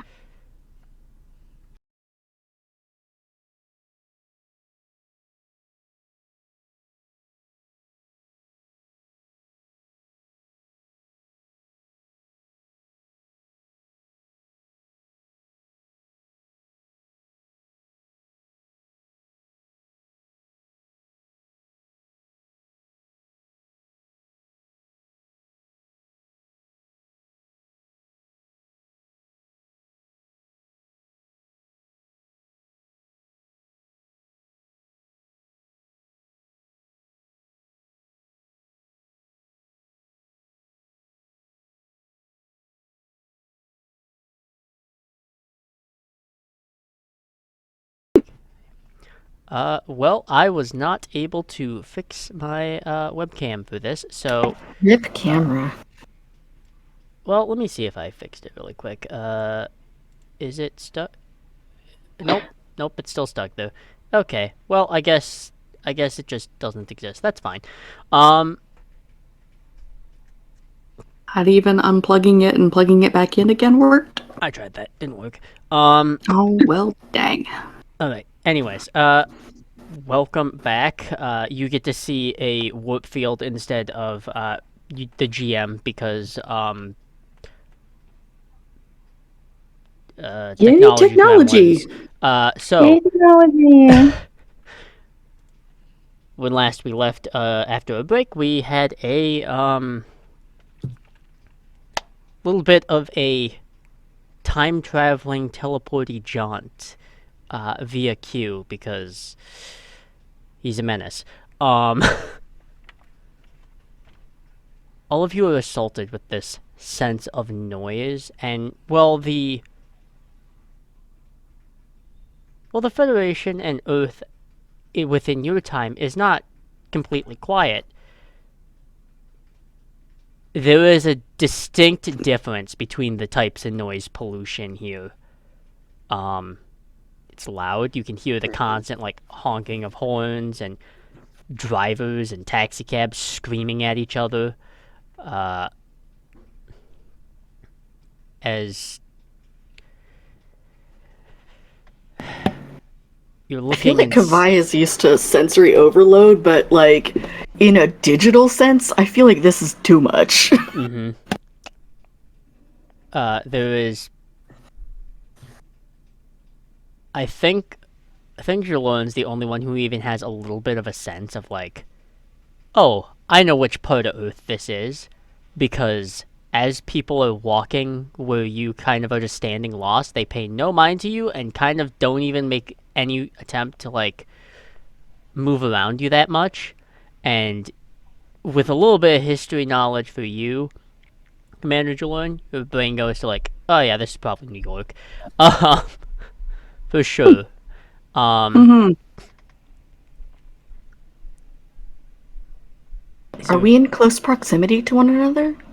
Yeah, Kavai and Jaloryn, you can kind of, and everyone can kind of see, because you're all very distinct, and you're being intelligent, you're noticing sure. things that don't fit.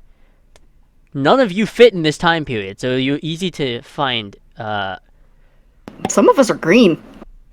yes. Some of us have spots.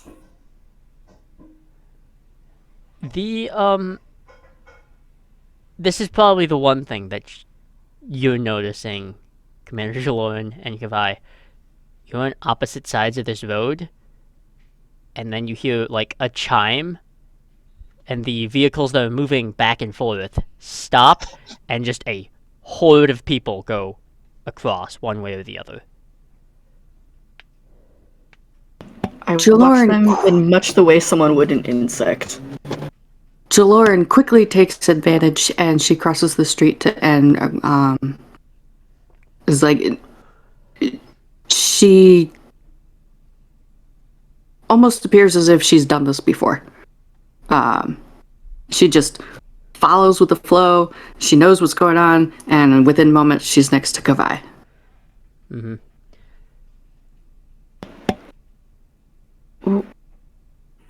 Tate looks for Mira. What just happened? I believe we're taking a little field trip. How?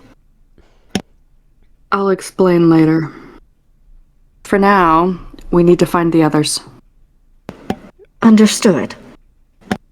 And some And I'll Is- fall in behind. Is there any specific place Mira might be? Yes, Ensign Lois, you are, from what you can, this brings back a little bit, though it is a different space and it is relatively loud, you're no stranger to what an alley is. And you're even less of a stranger to two people attempting to accost you. Just demanding, we can do this quickly, or we can make it very rough for you. Just hand over your wallet and ID, which in the 24th century doesn't exist. You don't have those things. She kind of gives them a look. Do they have weapons? One of them probably has like a small knife, but aside from that, you can tell just by their stance they're relying a lot on intimidation. She kind of looks at them, and well, she's a pretty buff woman. She just kind of gives them a look like, "You guys are like blind or something." All right, let's do the song and dance, I guess, if that's what it takes for me to beat some sense into those empty heads. Okay. You may make a fitness security roll. This is literally going to be a difficulty of 1 because it's not going to be that. I don't think it's going to be that Yeah, hard. I'm guessing. Give me a second. Fitness security, right? I got fitness 18, security 3. Yeah. So you add them up and what that So result what's for what's your fitness score plus your security score? I think it's 14. 11, fitness 11, security 3. So yeah, you need a 14 or So lower. I think you got got one of 4. them. Yeah. So So you got 4. yeah. So it doesn't yeah, even. I think I'm. So this is something that's going to be a little different here because this hasn't happened yet. I need you to roll me 4d6. Okay, 1 second. I'm gonna grab my other set of dice. And then just tell me what the numbers are so I can translate them in my head. Don't add them up. Alright. Don't add them up. Just tell them what the numbers are. 4d6, right? Yep, 4d6. Just my dice going dig high. Just 1 moment, please. You're good.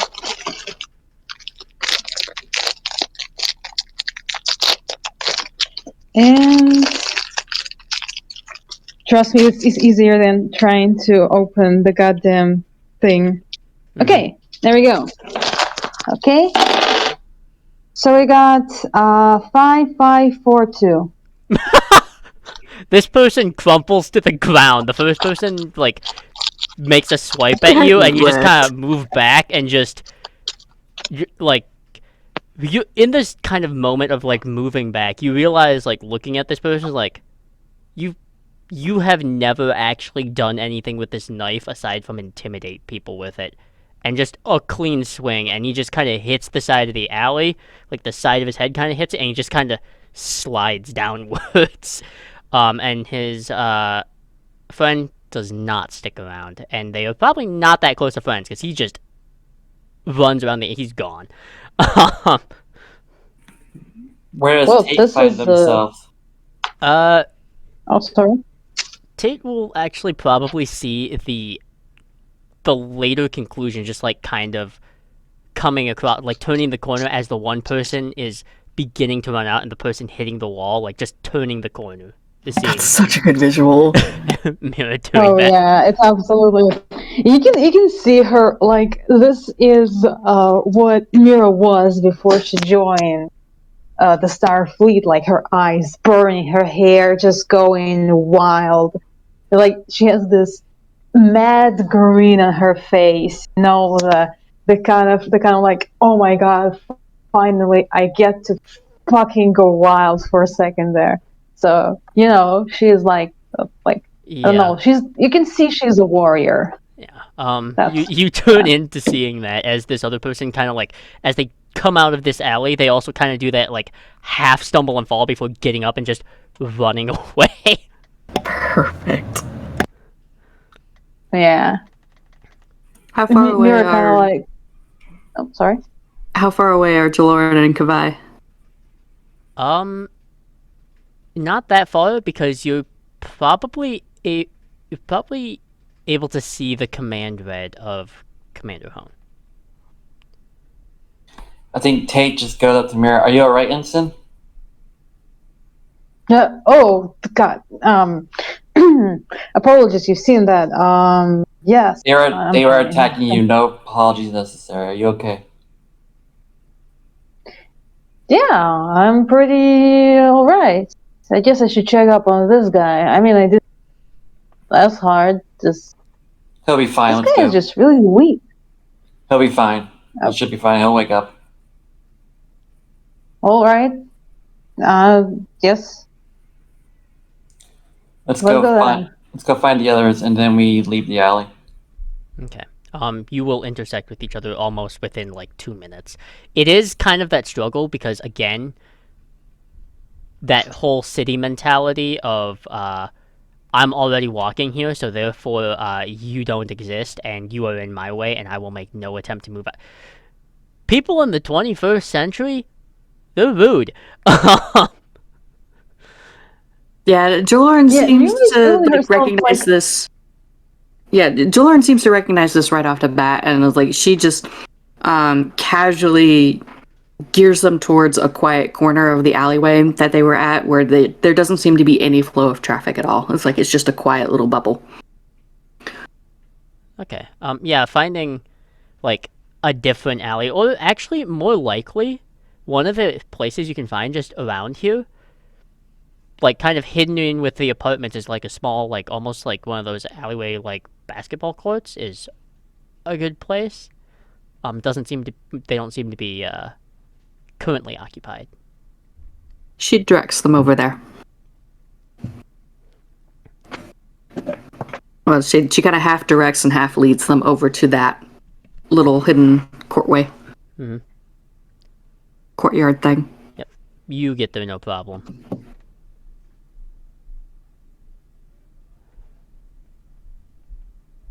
So she does a quick look over of everybody. Is like, seems we're all in one piece.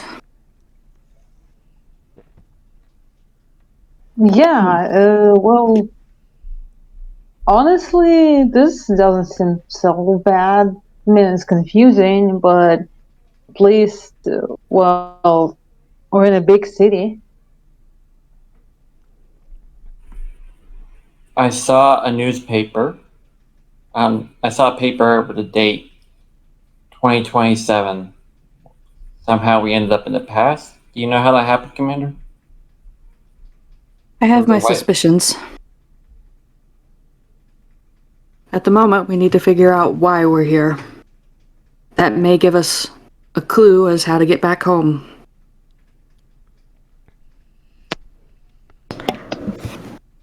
GM? So, what have everyone been doing before we just popped up here?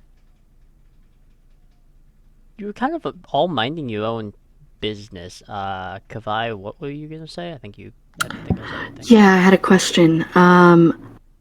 Would New York give Kavai like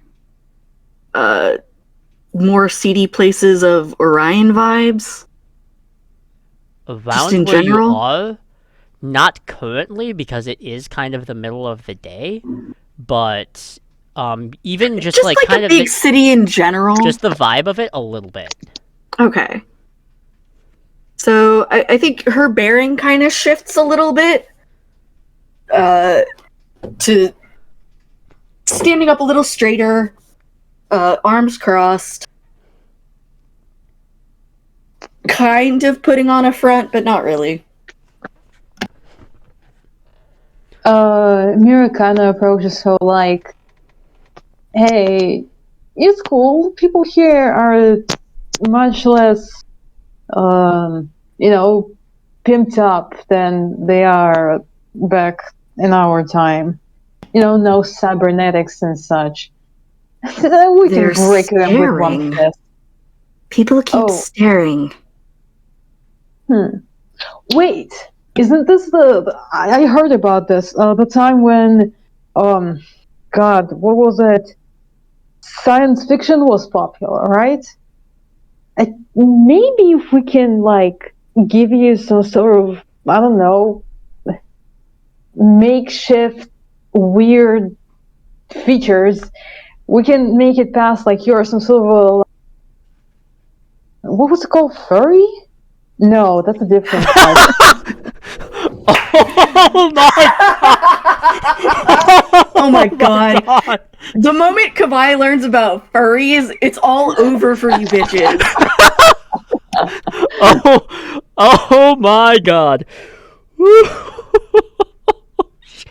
Yes, Oh. I remember now. Okay, Oh my god! we must say we have come in peace a lot. The- Just that. Lauren is like desperately trying to hold back a laugh. It's like if anybody were to glance in her direction, she's just like eyes on the ground, fist over her mouth, and she's like trying very hard not to bust out laughing at the and moment. probably on the cusp of failing. Yes. Roll,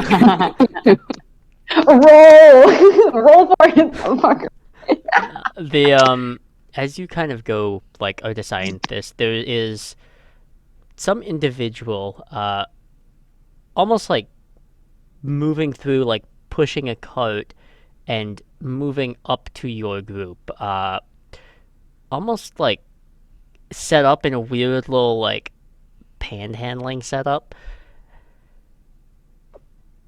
It is Would- very distinct for you, Jaloryn, who this is, just because like you know as an individual he is committed to whatever bit he is doing.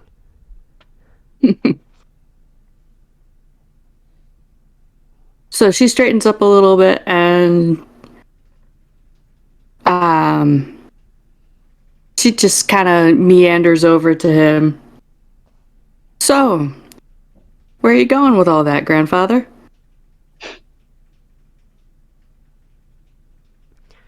Oh, you know, just seeing the sights around the town.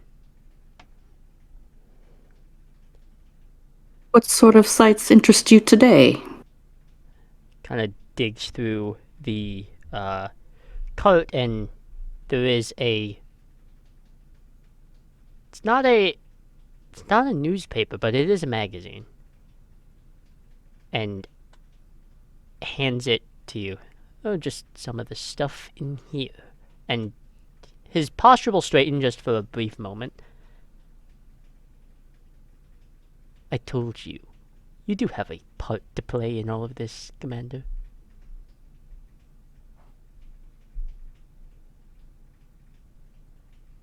Thanks for the reading material, grandfather. Can we hear this? You can't hear it, but you can see it. Okay. He kind of looks towards all of you, and then kind of in a slight, the like old, like kind of homeless person shuffle that he's doing is almost a little too exaggerated, as Q is wont to do. And just leaves the cart. I think I'm gonna go find the other cart. I believe this is someone else's. And don't dig too far into that sentence. As kind of leaves. Physically leaves, or does he bamf out?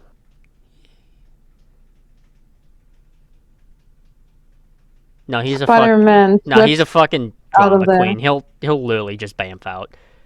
You'll actually see that little bit of a flash. Immediately, Kabai puts the dots together and just shrieks, "Oh my god! Thank you!" Like, full-on fangirl, like, just losing their little mind, and just, like, she has to sit down. It's like, this is the fastest you've ever seen Jaloryn move, and like there's a hand clamped right over her mouth. Oh, you get, like, I think, yeah, no, she passes the fuck out. What? You can actually just that kind of like Too much. the shout was there, and it did get heard, and this area is a little bit quieter back here, and you can hear some like older, middle-aged, miserable person just shout. She's like, "All right, I don't know who you are, but can you take your shit somewhere else?" Also, Mira like moving. She comes probably in rouses a quickly. couple seconds later, and it's just like, oof. Don't you have like a Comic-Con shit to be at? And the window slams shut. Oh my god. So much. Okay. Can anybody please explain me what just happened? She kind of like covers her ear because that was Kabai stammers out an apology once she's like back up and like info dumps. Yeah, Jaloryn just ensures that since she was holding her when Kavai passed out, she just ensures that she's steady on her feet before letting her info dump. Yep. The code is left there, and you believe it was left there intentionally. She jerks her chin at it and addresses Tate. Commander, let's see what sort of articles have been left for us to help us blend in here. Understood. I go to the cart. There is vast arrays of clothing that you assume has been allocated from probably thrift shops or just other homeless people's carts because Q's like that and he's kind of an ass. But in terms of how you wish to disguise yourself for the modern times, I'll let you all decide that.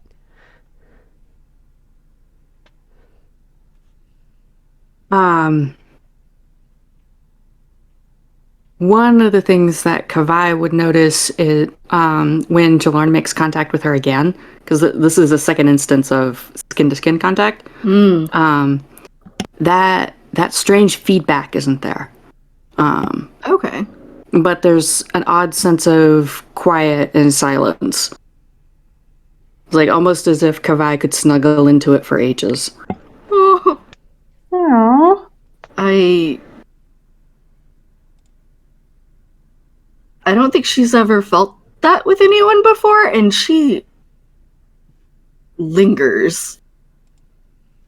Like, she's definitely, like, now glued to your side. Anyone else would almost pick up, like, her day has been amazing and good, and this is fantastic, and there's time travel, and she met a god, and she's just filled with like so much like puppy love, like just radiating good vibes.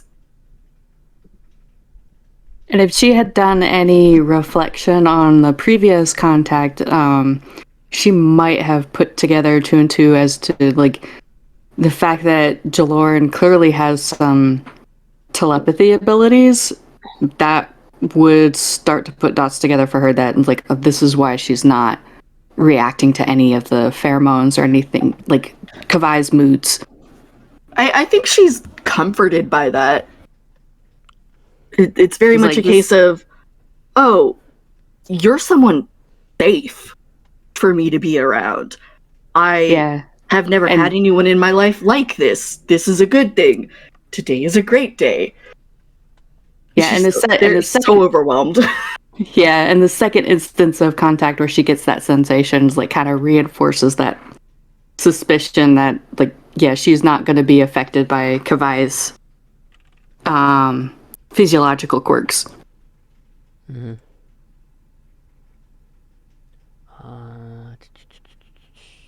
So once she's certain that Kavai is steady on her feet, she tucks the magazine under her arm and she joins Tate over by the cart to pick out some to take a look through the articles of clothing and pick out a few. How long is this after what just happened with Jaloryn? Is this like the next night or what? It's just shy of the next day. So it's relatively soon after. So Jaloryn in particular would notice that Tate is still in command mode. Because they're still technically the commanding officer, because Jaloryn hasn't been cleared by medical yet. Shit. So they're passing out clothes and making sure everything's okay and they're keeping an eye out for everyone. Mm-hmm. And they're deferring to Jaloryn because that's their habit, but they're also like Jaloryn can tell that they're very compartmentalizing right now. They'll deal with this later. Yeah. Right. Yeah, and she rolls with it a little bit, so then she gives them the space to kind of switch back and forth between, like, not providing too much conflict between do I defer or do I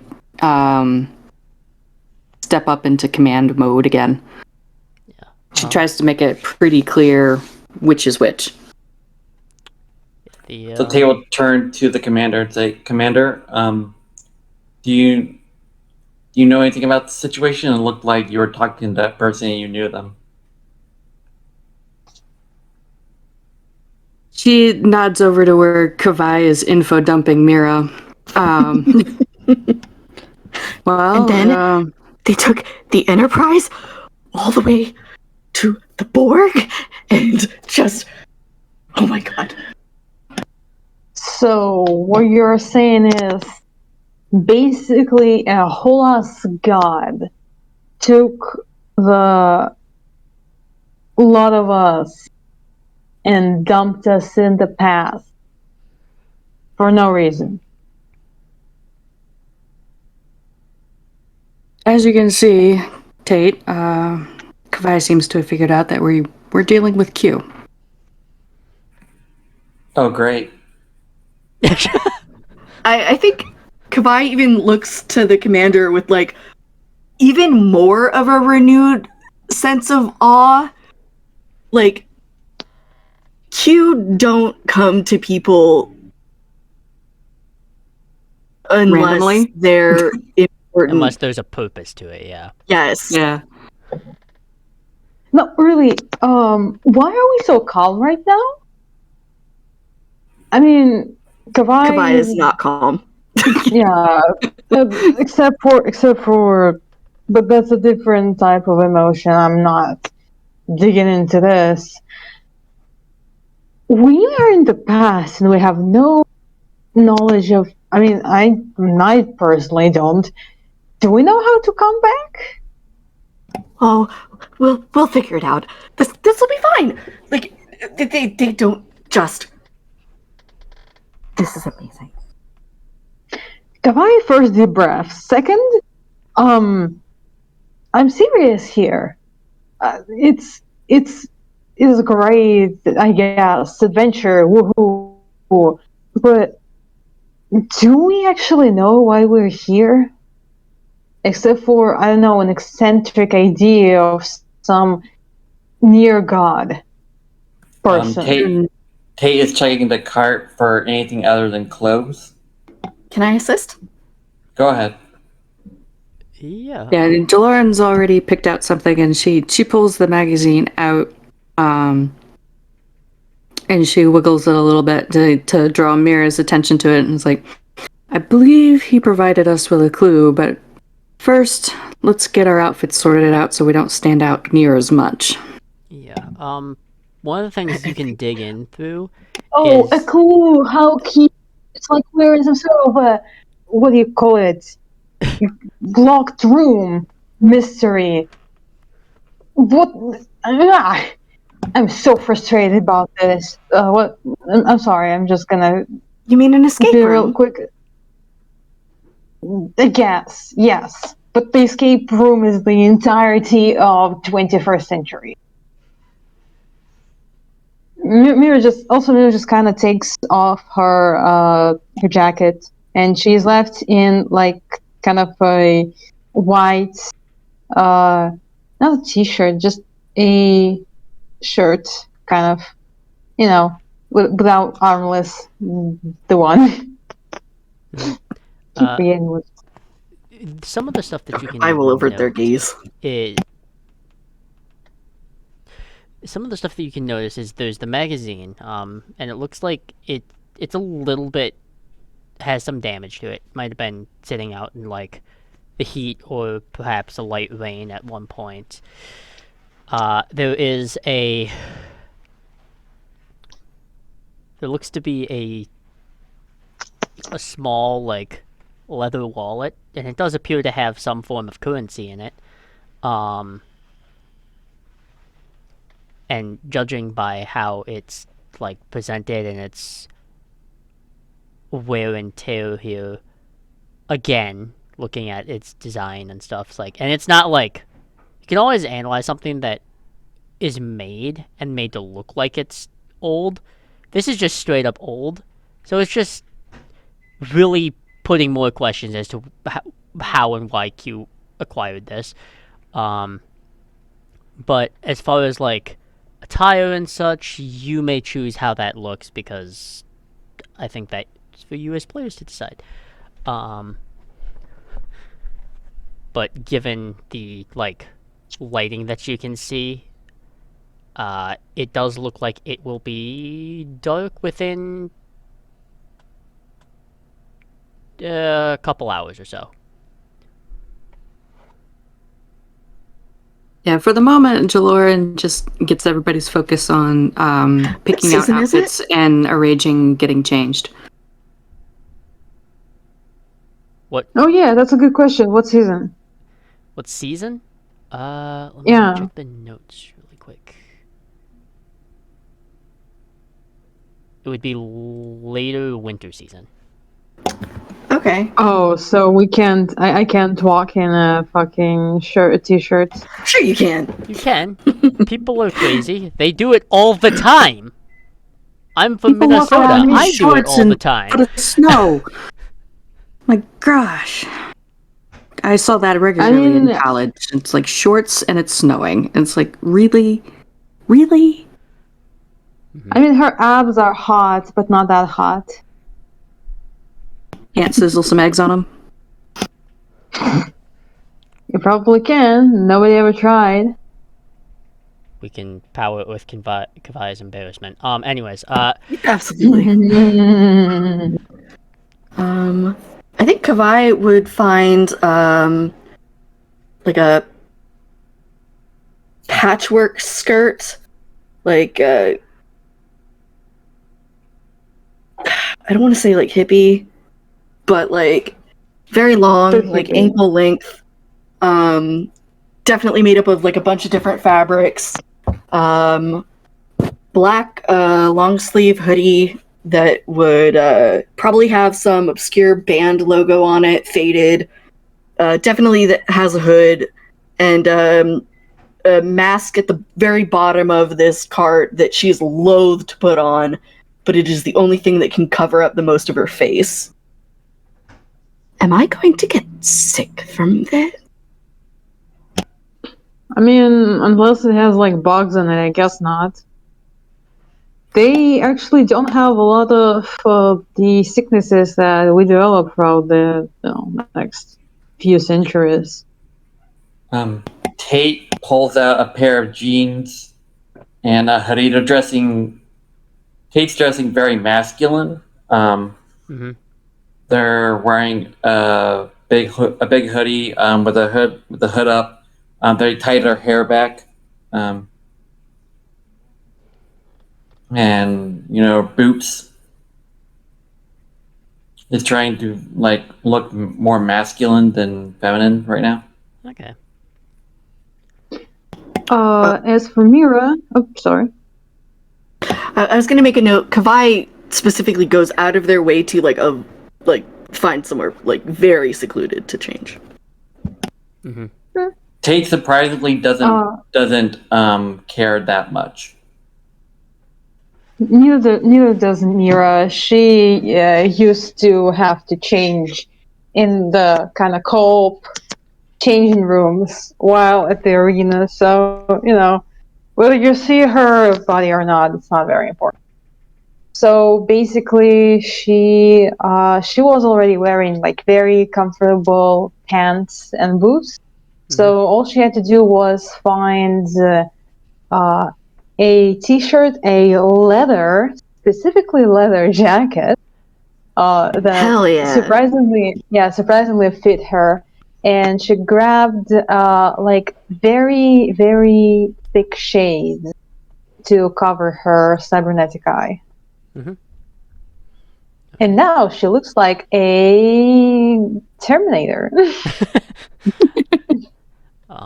With all of that kind of attire and such, and digging through, kind of looking at this magazine, one of the things you are able to note, and it's perhaps your first clue, is just the front cover of the magazine.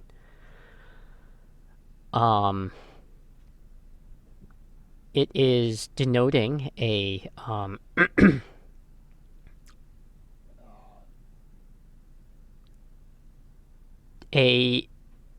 laboratory of some kind that looks like it's nearby, probably about, in your timeline, it would be a quick transporter trip. Here, it'd probably be about a 1.5 hour drive. It's a building that looks like it's primarily made of some form of like reflective and tinted glass. But it looks like it is a lab for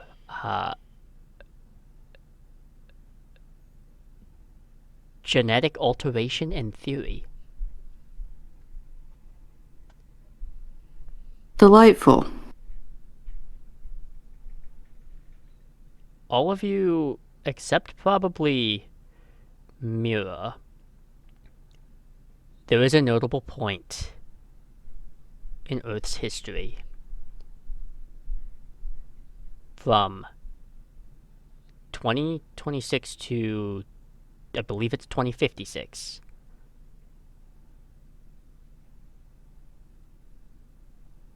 That entire era within Starfleet and Earth history is commonly referred to as World War III.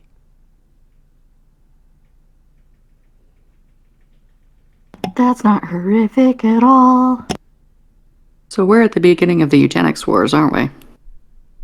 Oh my god, I refuse to. It's it hasn't really gone. There's been a little bit of back and forth. At this point there hasn't been anything that's had been considered like a blatant like war-based event, but there have been skirmishes here and there.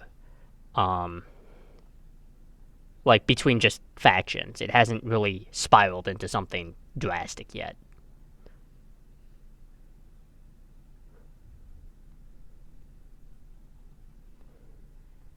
Jaloryn's gonna start skimming through the magazine for other articles of note. What else can she glean from like what's being highlighted in this edition? One of the things that there are volunteers is the words they would use here to be part of the whole an augmented program. And some of the volunteers, though, it hasn't fully taken place yet, from what you can gather, but there are 4 names, and going through your history, aside from some of the more notable augmented people, these are like the first 25 individuals, and there are 4 names that stick out more than others. Jethrin Kalos, Larissa O'Hara, Nolan O'Hara, and Aaron Lanning. All human, all from New York City, and they are they were some of the earliest augment experimenting volunteers, and those 4 are notably though it never explicitly says how. They also don't survive into whatever the catalyst event is for the full eugenics World War III breaking out.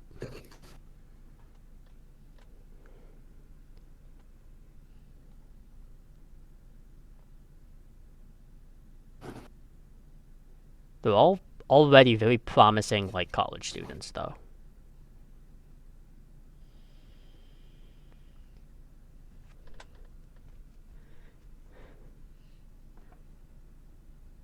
Jaloryn's gonna note that among the things that she would have grabbed is a catch-all bag.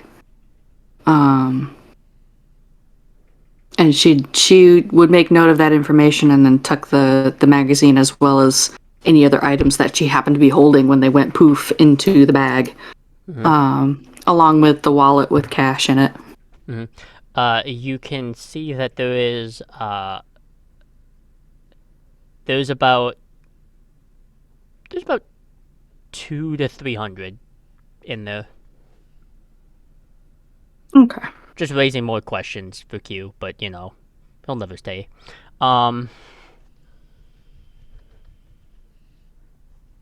another thing, as she's counting through it, like the others can quickly note that like she seems to be very familiar with how to handle this cash, and how to figure out what the denominations are, how it works, and it's like you can hear her quietly murmuring, "Okay, this was the transit fare for the subway to this area at this time, so I'm gonna need these bills."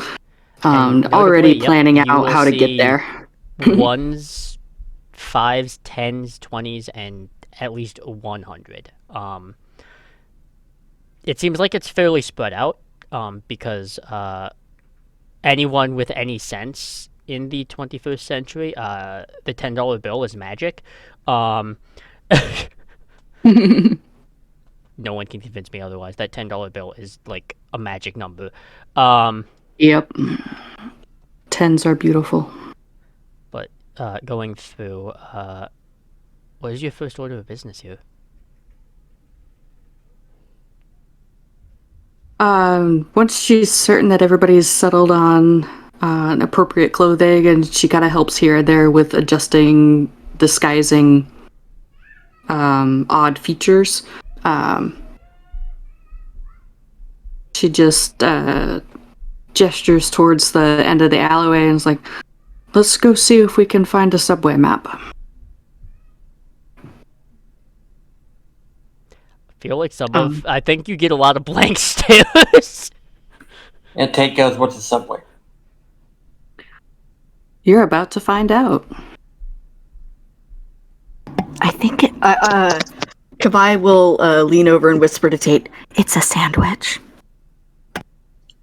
I feel like isn't Jaloryn and Mira are like the only ones who kind of knowledgeable about what's going on in the around them currently.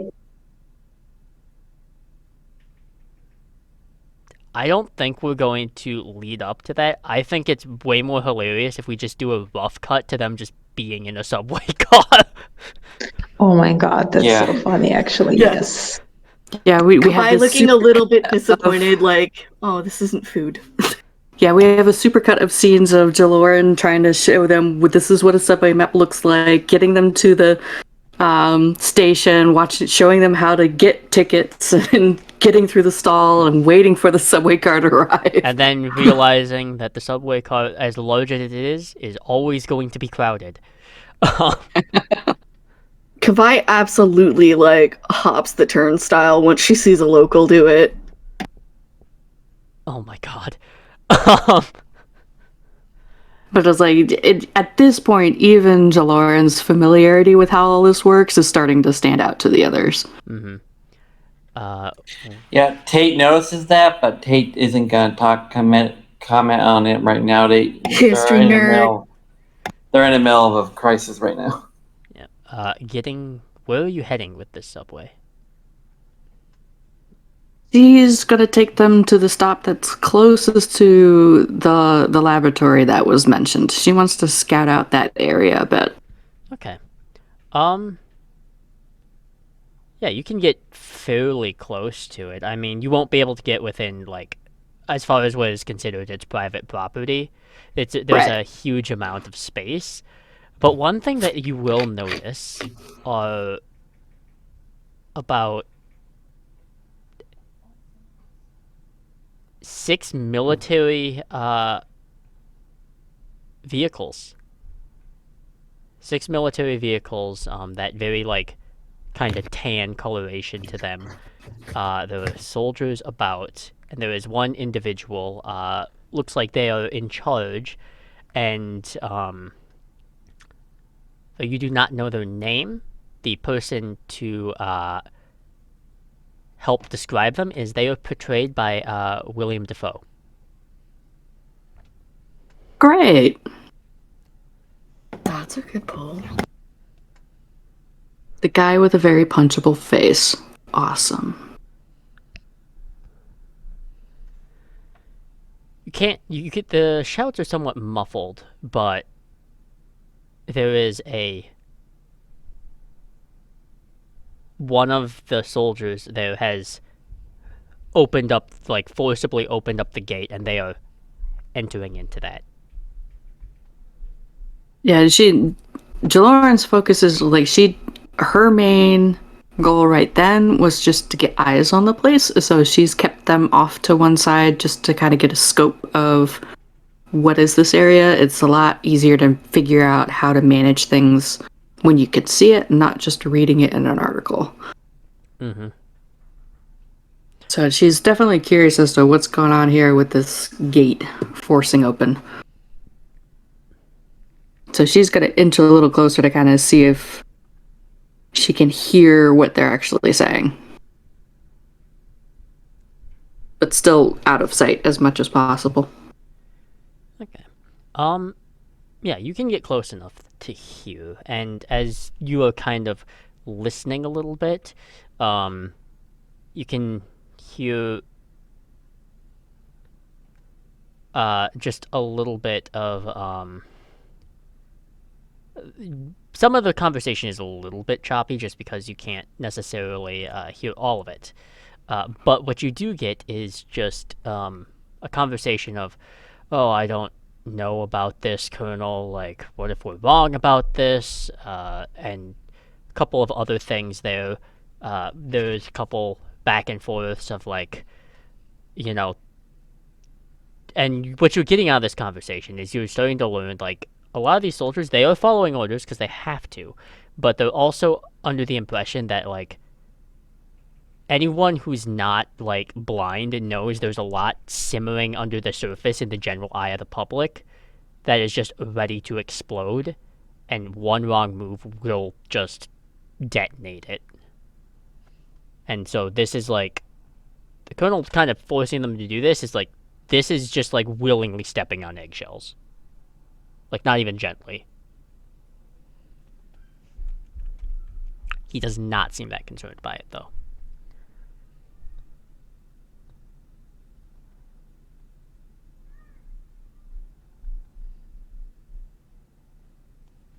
She's gonna scoot the group back a little bit and look around. She wants their impressions on it. Seems like we've walked into a sticky situation. It looks like the Colonel's trying to force a confrontation.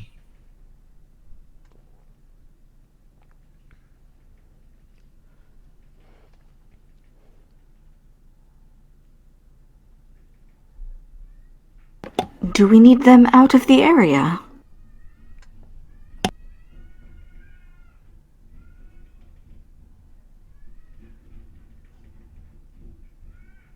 If we let them continue, I get a feeling that things are gonna spiral out of control real quick. What's our objective? Why are we here? Are we here to stop something? Are we here to steal something? What are we supposed to do? My gut tells me we're here to stop something. Are you still listening is the question. Yes. Okay. Best as she can. There is a little bit where there is another conversation, and the other person who looks to be, like, probably a lieutenant or something out of this militaristic force kind of approaches the girl. Colonel, this is... All we're doing is we are putting a fire to a very delicate situation, and it is my personal opinion that we should, at the very least, let's approach it from a less confrontational perspective. We already aren't liked by the general public, and this will only make it worse. The Colonel kind of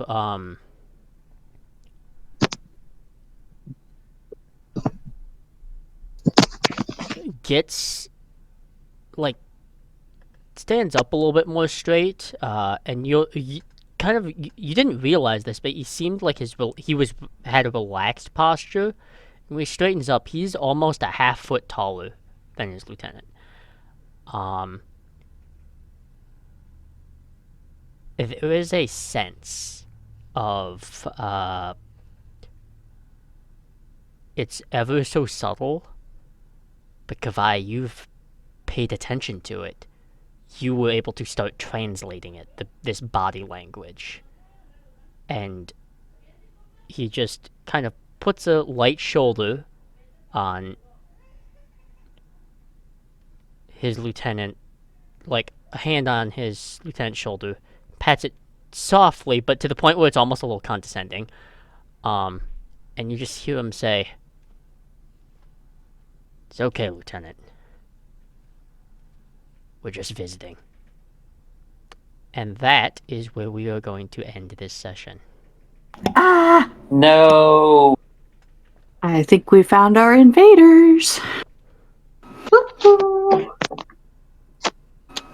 Well, since we found them, it's much easier now.